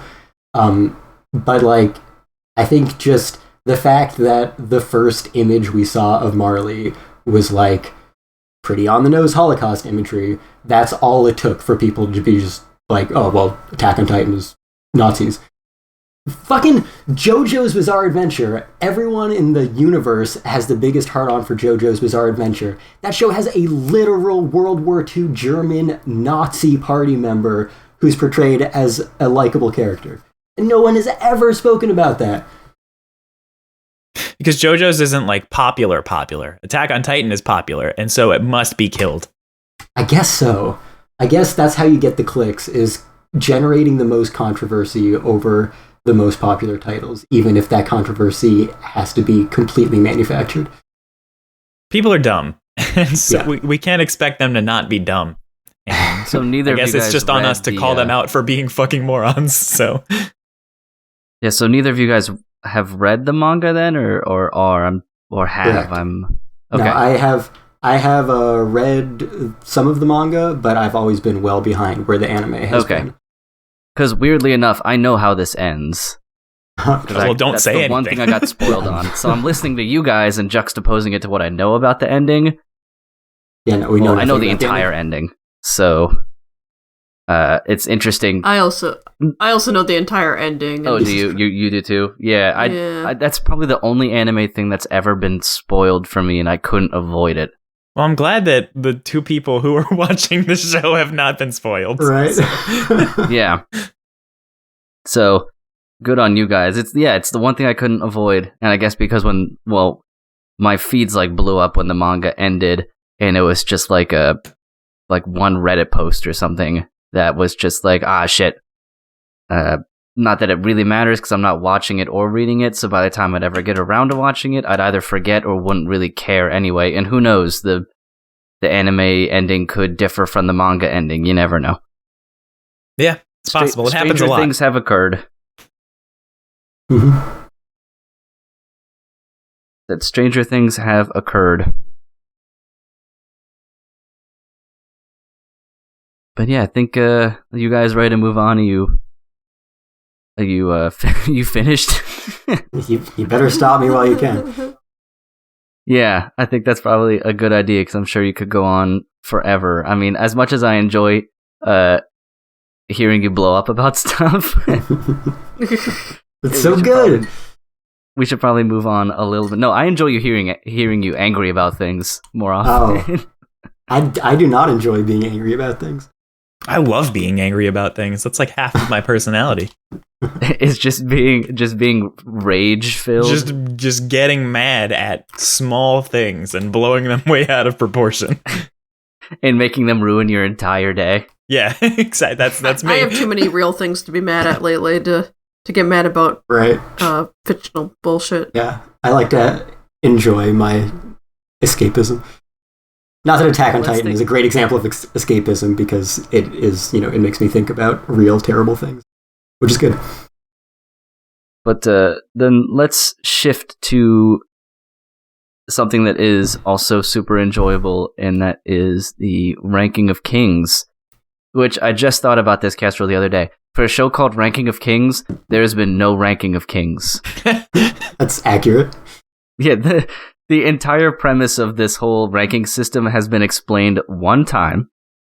And By one guy showing up. and that's it. So I'm assuming that's because once this is over, the show and manga may keep going, and then we focus on that, almost like this is a prologue to the show that we're watching in actuality, and not like the meat and potatoes of the the real set piece sort of deal. Considering, the rankings have been brought up in like as almost like a throwaway concept in a way, since it's mostly we're watching Boji and, Miranjo and this whole saga play out.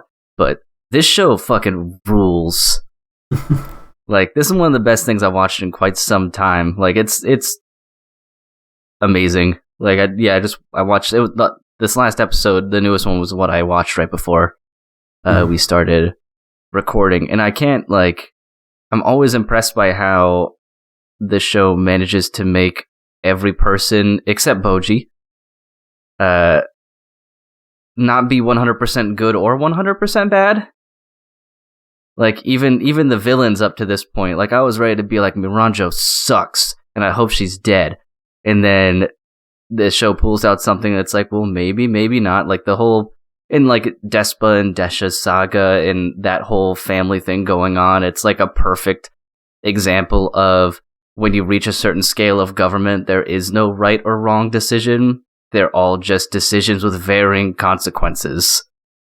And I'm like, this is absolutely perfect, that for a show that on its face seems like, happy-go-lucky in a way, like sort of lightweight based off its art style and how it begins. It's like, oh, we're dealing with a lot of stuff now, like genocide and things, essentially just kind of wrapped up in this Osamu Tezuka-esque packaging. And like that, the way that all the characters are unfolding, I'm like, this show is great. All the characters are great. The animation is a lot of fun. I really can't think of any bad things about it at this point. Yeah, I think this is probably out of all the shows I'm watching, Demon Slayer, Tokyo 24th Ward, Boji and stuff, this is the one I definitely look the most forward to. Like what DJ was saying before with Dress Up Darling, I'm like, I look forward to the Boji episodes the most. I enjoy watching them, but this is the first time in a while I'm like, God damn it, Boji doesn't come on for like 2 days. But I see you ranked it pretty high as well, Kestrel, so that's good. I mean, I know you liked it before, so there's no reason why that would stop.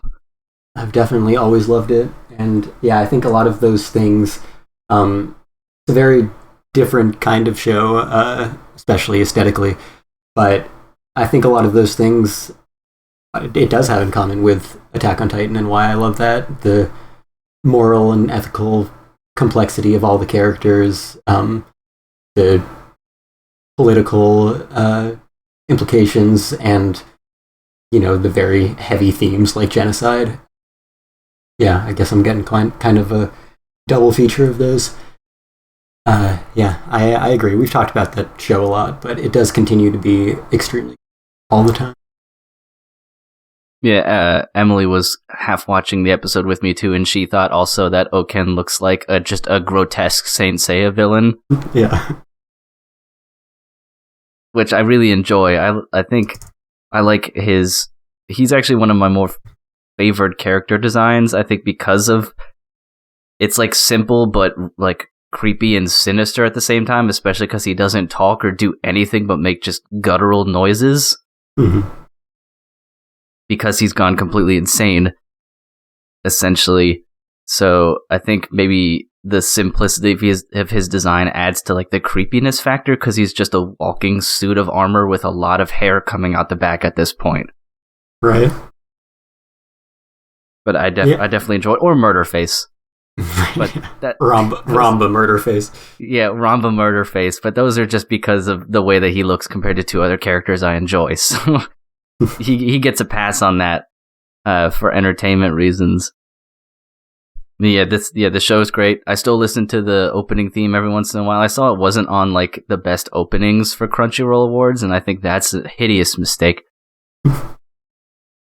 Because the opening is catchy and fun, and the like animation what it shows on the show is really nice as well. So I wish that would have been on there. But I'm many things, but in having good judgment of opening themes is not one of them, because I'd fucking hate the Tokyo 24th Ward one, even though it's from a band that you like, Kestrel.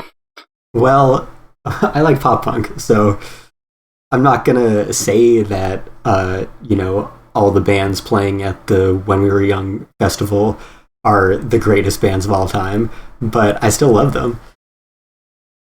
Yeah, I mean, I figure not every song that a band releases is gonna be a banger gold record, because they also did the Vinland Saga, and I didn't mind that one. I thought that one was fine, but I tried to give the Tokyo 24th Ward OP by, what was it, like Survive Said the Prophet? Is that what they're called?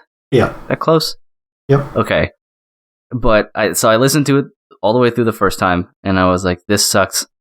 And then I tried it a second and third time, and by the fourth episode, I was like, no, I just can't do this anymore. And I skipped it, and I was like, unfortunately, I can't find anything about it. But yeah, the Ranking of Kings one is great. My brother even listened to it outside of the show, which absolutely never happens. For any opening theme of any anime, he goes out of his way to listen to that song. So, are you talking about the first one or the second one? The second one, the new one. I mean, The first one's good too. Yeah, I mean, the second one wouldn't have been in the Anime Awards because it wasn't until here. Well, it should be retroactively added. Well, it might make it next year. I guess that makes sense. I suppose because I saw other stuff by Ranking of Kings, I thought they were just taking everything that they knew about it at that particular time, but maybe when they made the ballots or whatever, the show wasn't in the second core. I honestly don't know how any of that works.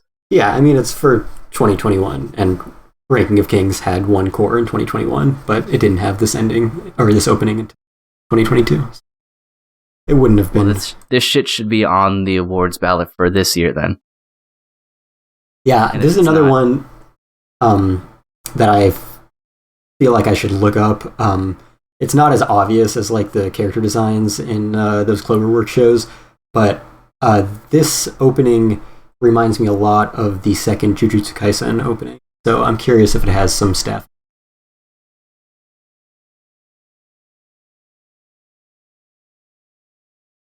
Yeah, I'm glad you're watching it as well, Kate, even though you are behind a little bit.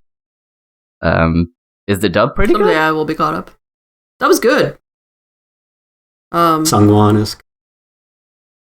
Yeah, there's that. No, it's good. It's solid. It's I don't know what else to say about it. Mature? I mean, I don't. It's a show. I mean, the show is of mostly adults, so it's just I don't know, not a lot of the typical like I'm a teenager voices being used. Yeah, I'm glad it has a good dub, because it is one of those kind of like, Western type fantasy shows. There's nothing Japanese about it, so it's nice when you can watch that in English.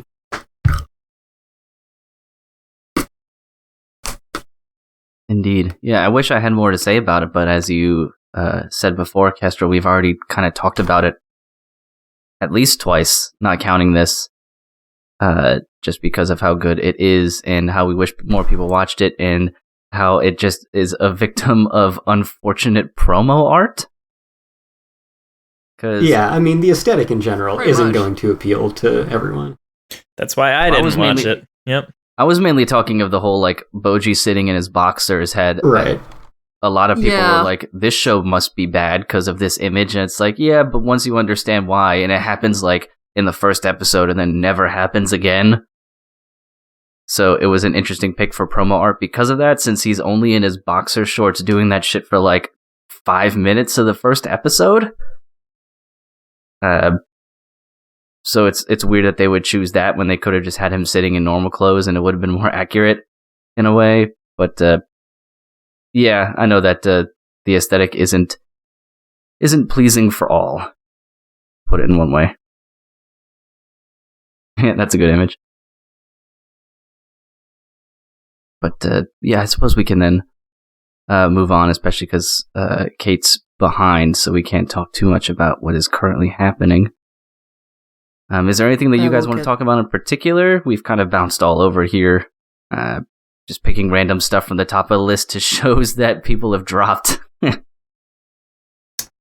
I will briefly say that I think Slow Loop is a show that follows in the footsteps of Eurocamp in that it's a sort of focused Iyashike series that dedicates an ample amount of time to educating you about one specific thing, and in this case, it's fly fishing. And I think it's an Iyashike show about fly fishing. It's a little more focused on like the cutesy aspects than a show like Eurocamp is, but it definitely feels like it's going for the same sort of relaxing vibe. It just doesn't accomplish it as well. And the main characters, because there are two of them, it's about a girl whose father passes away, and like that's why she got into fly fishing, because they would do it a lot when she was younger. And then there's this other girl who her mom dies, and so their parents remarry, and that's how they meet each other. And it's very much like a Shimarin Nadeshiko type relationship, where the one girl is like an airhead and hasn't really ever experienced anything like this before, and the other one is really good at it and sort of just like takes her under her wing. So it's like they have that sort of dynamic. And another fun thing about that show is that Naotoyama, the actress for Shimarin, sings the opening. So I thought that was like a fun little thing. It's good. It can be better, though. I do like it for what it is. Cool beans. Anime continues to astonish me with what they make shows about. Yeah. Fly fishing is at once surprising, but then completely not surprising at the same time. Yeah, that's why I watch. I'm like, what can this show possibly be? And I like it so far. It's I played a lot of fishing games when I was a kid. Like video games and stuff, and so like fly fishing was always really cool to me for some reason. But yeah, it's cool seeing a show that knows what it is, I guess. Did you play Sega Bass Fishing? Probably. I think Real Big Fishing was the one that I was like super into for PlayStation 1. Nice. Yeah. There's always something about those games, like fishing, and they're really relaxing. Lawnmower Simulator is one that I played recently. I almost bought that the other day. No. It's all about Power Washing Simulator now. That's another one. I just wanted a simulator game. I was like, I want to do mundane tasks that I don't want to do in real life in a video game because it's enjoyable if it's not real. Yeah, I've played my fair share of those. They definitely have a relaxing feel to them. It gives you a sense of accomplishment. Like, oh, I did this. I'm so good. And then you like lean back in your computer chair and a single tear runs down your face. I did that. I had a similar experience with the lawn mowing simulator after I finished a huge lawn and didn't destroy any flowers. I was like, yeah, that's how you fucking do it. I'm the fucking best lawnmower simulator player in the world. Yeah. And then it comes time to mow your lawn and you're just like, fuck. It's an odd experience, but yeah, rewarding at the same time, because yeah, just mowing your own lawn or doing your own power washing just doesn't work the same way, it feels. But let's get back on track here, though I do enjoy knowing that other people out there like lawn mowing and power washing simulators. I mean, I think we can just hope that there are anime about those in the future. I would absolutely watch an anime about a landscaping company. Oh, yeah. No fucking doubt. I would at least give it the old 3 or 4 episode try. I'm sure it'll happen. It has to happen. But Kestrel, is there anything in particular that you wanted to pick off your list that we haven't covered yet? No, not really. Like I said, this is probably the least I've ever watched. So it's basically like 3 masterpieces, none of which are new shows. Like 3 decent shows, which are mostly sequels, and then like 3 mediocre shows that are barely hanging on. Not too much to talk about.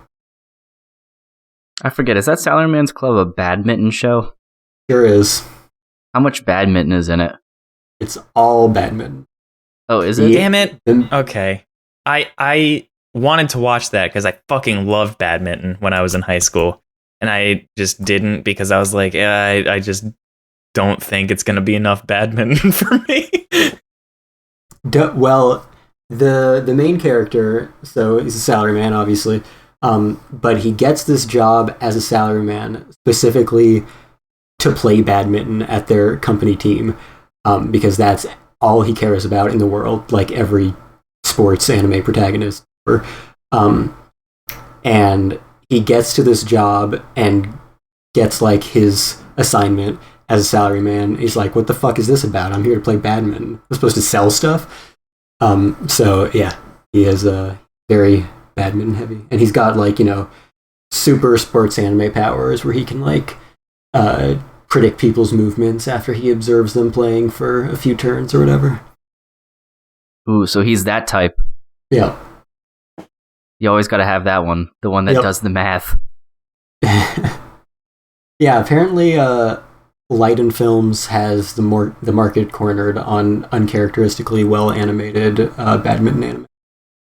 Oh, did they do Hanebado too? Yeah. I wish that their soccer anime was better animated. Which one is that?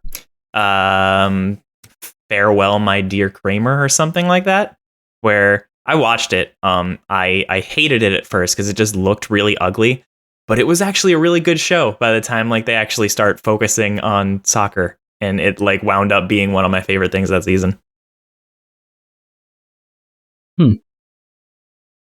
Yeah, I too was curious about the badminton anime, but I was also concerned that there would not be a whole lot of badminton because there was also dudes in suits, and I'm like, this seems like one of those ones where badminton is going to be like very on the back burner. Dudes in suits first, badminton second.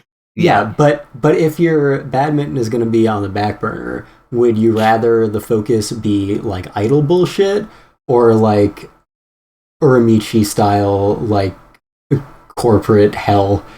Because I mean, you know my that's answer. what like other office based stuff like Agretzko, and basically if you have a show about salarymen, it's about how awful it is to be a salaryman, which is fun. I want to see a show that glorifies being a salaryman. I mean, this show, again, it's mostly about badminton, but it's, I guess because it's on the back burner, it's more positive about being a salaryman, because, you know, it's like, yeah, we gotta work together in our sales job, just like we work together in our badminton doubles. Yeah, whatever. Boy, you made that sound terrible. Had me going for a second. Didn't stick the landing. But I have the last show that I'm watching is similar to how you felt about Slow Loop, DJ, which is the Tokyo 24th Ward. They don't have anything in common, like in their shit, because this is a sci-fi show. But it's good. But I feel like it could be like great if it just fixed a couple things.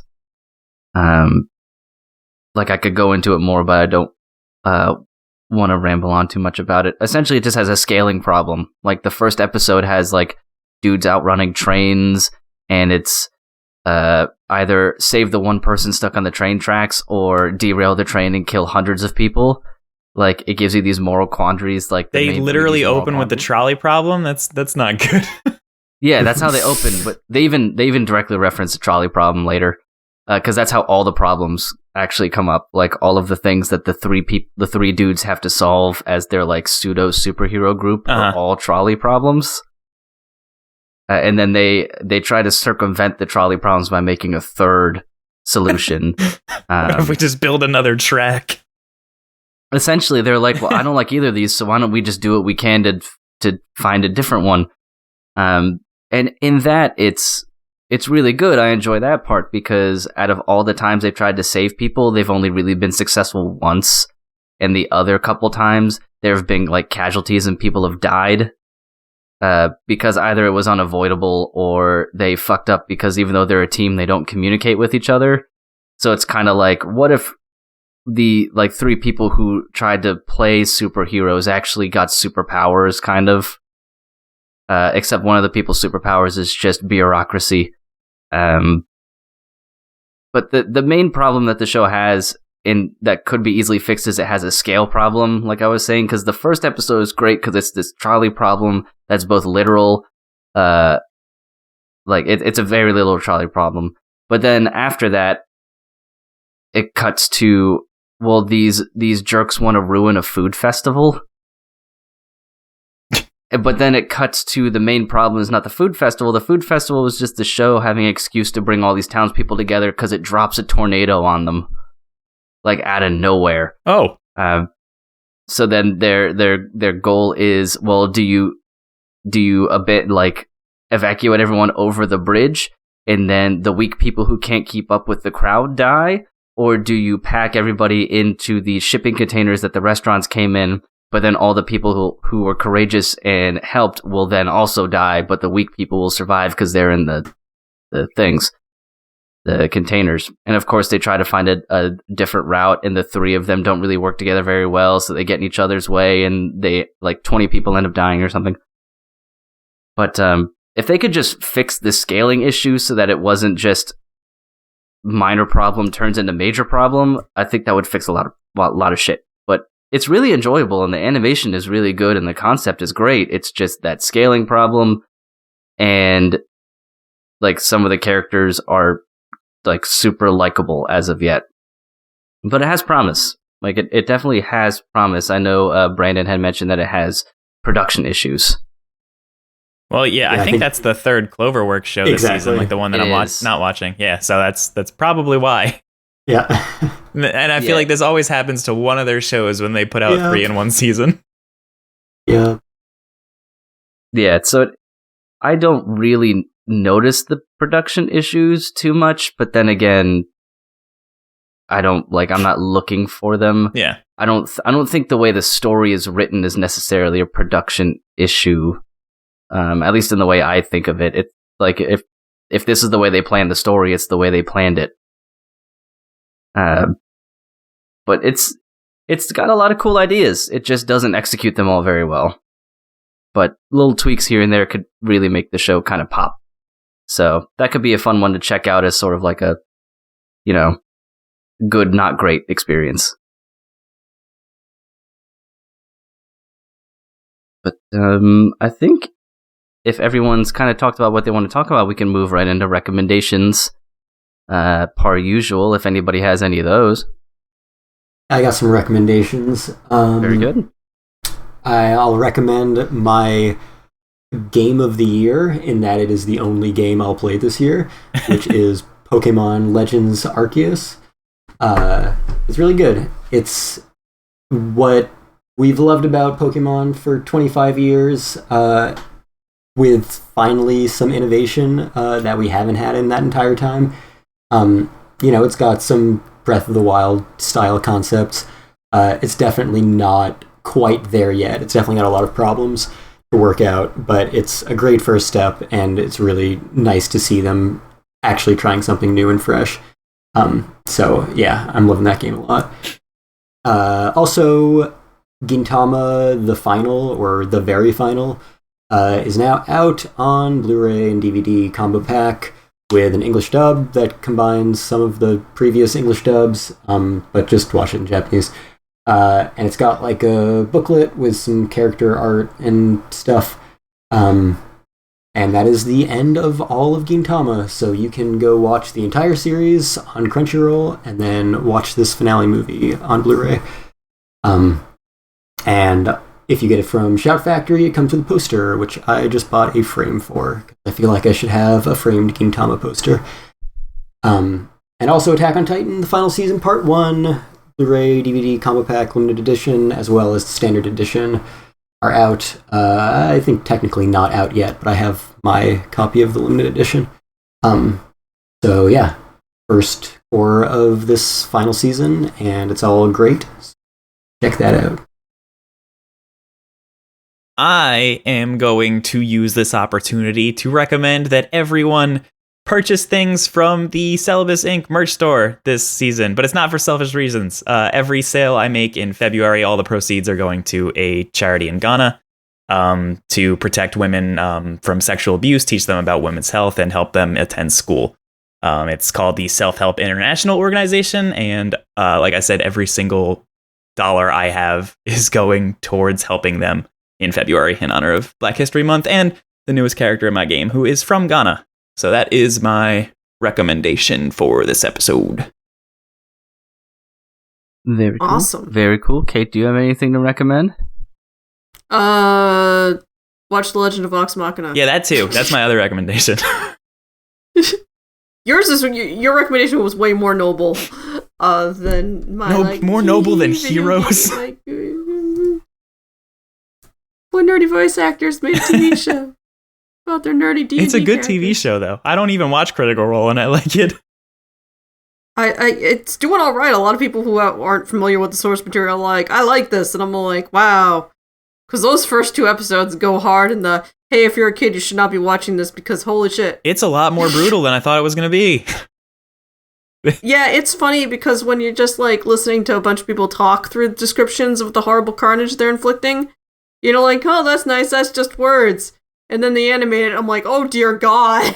Yeah, it's intense. It's really good though. It's like, oh yeah, that happened, and that's real dark when you put it that way. Where is it? Is that a Netflix show? It's on Amazon Prime. Amazon Prime. That's right.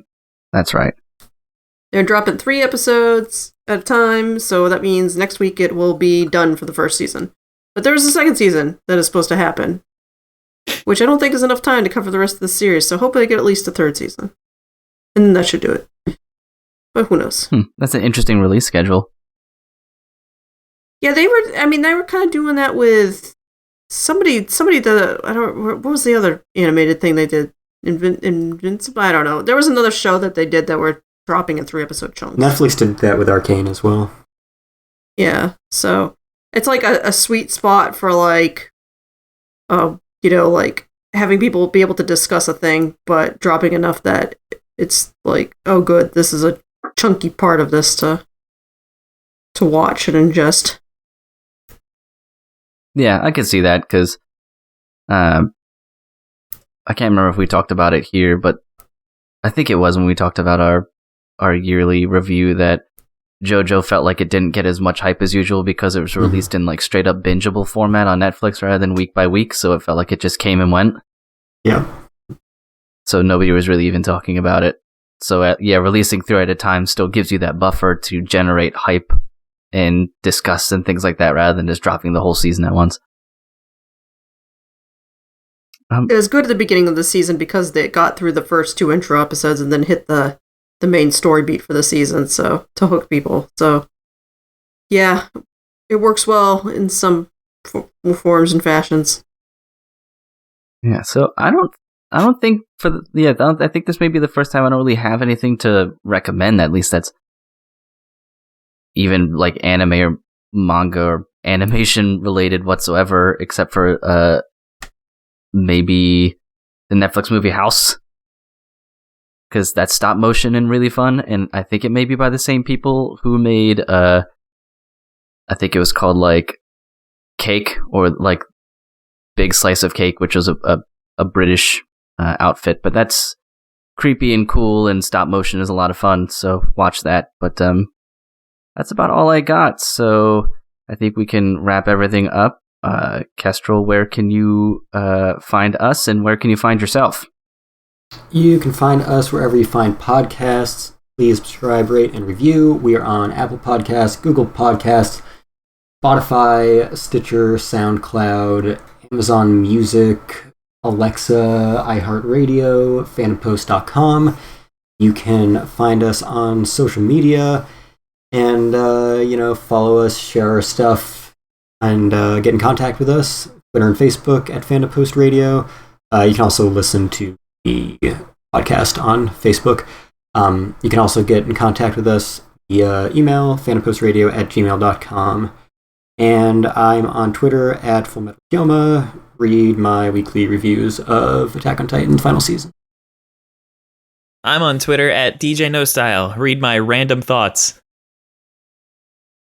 Very cool. Kate, how about you? I am on Twitter at SonicBug, mostly retweeting other people because I'm boring, but other people are interesting. And as usual, you can only find me here on the podcast, for better or for worse. But we want to thank everyone for listening, and tune in next time. I'm sure we'll have another interesting topic to talk about, or at the very least, I'll try to get Kestrel to rant about fascism and Attack on Titan again.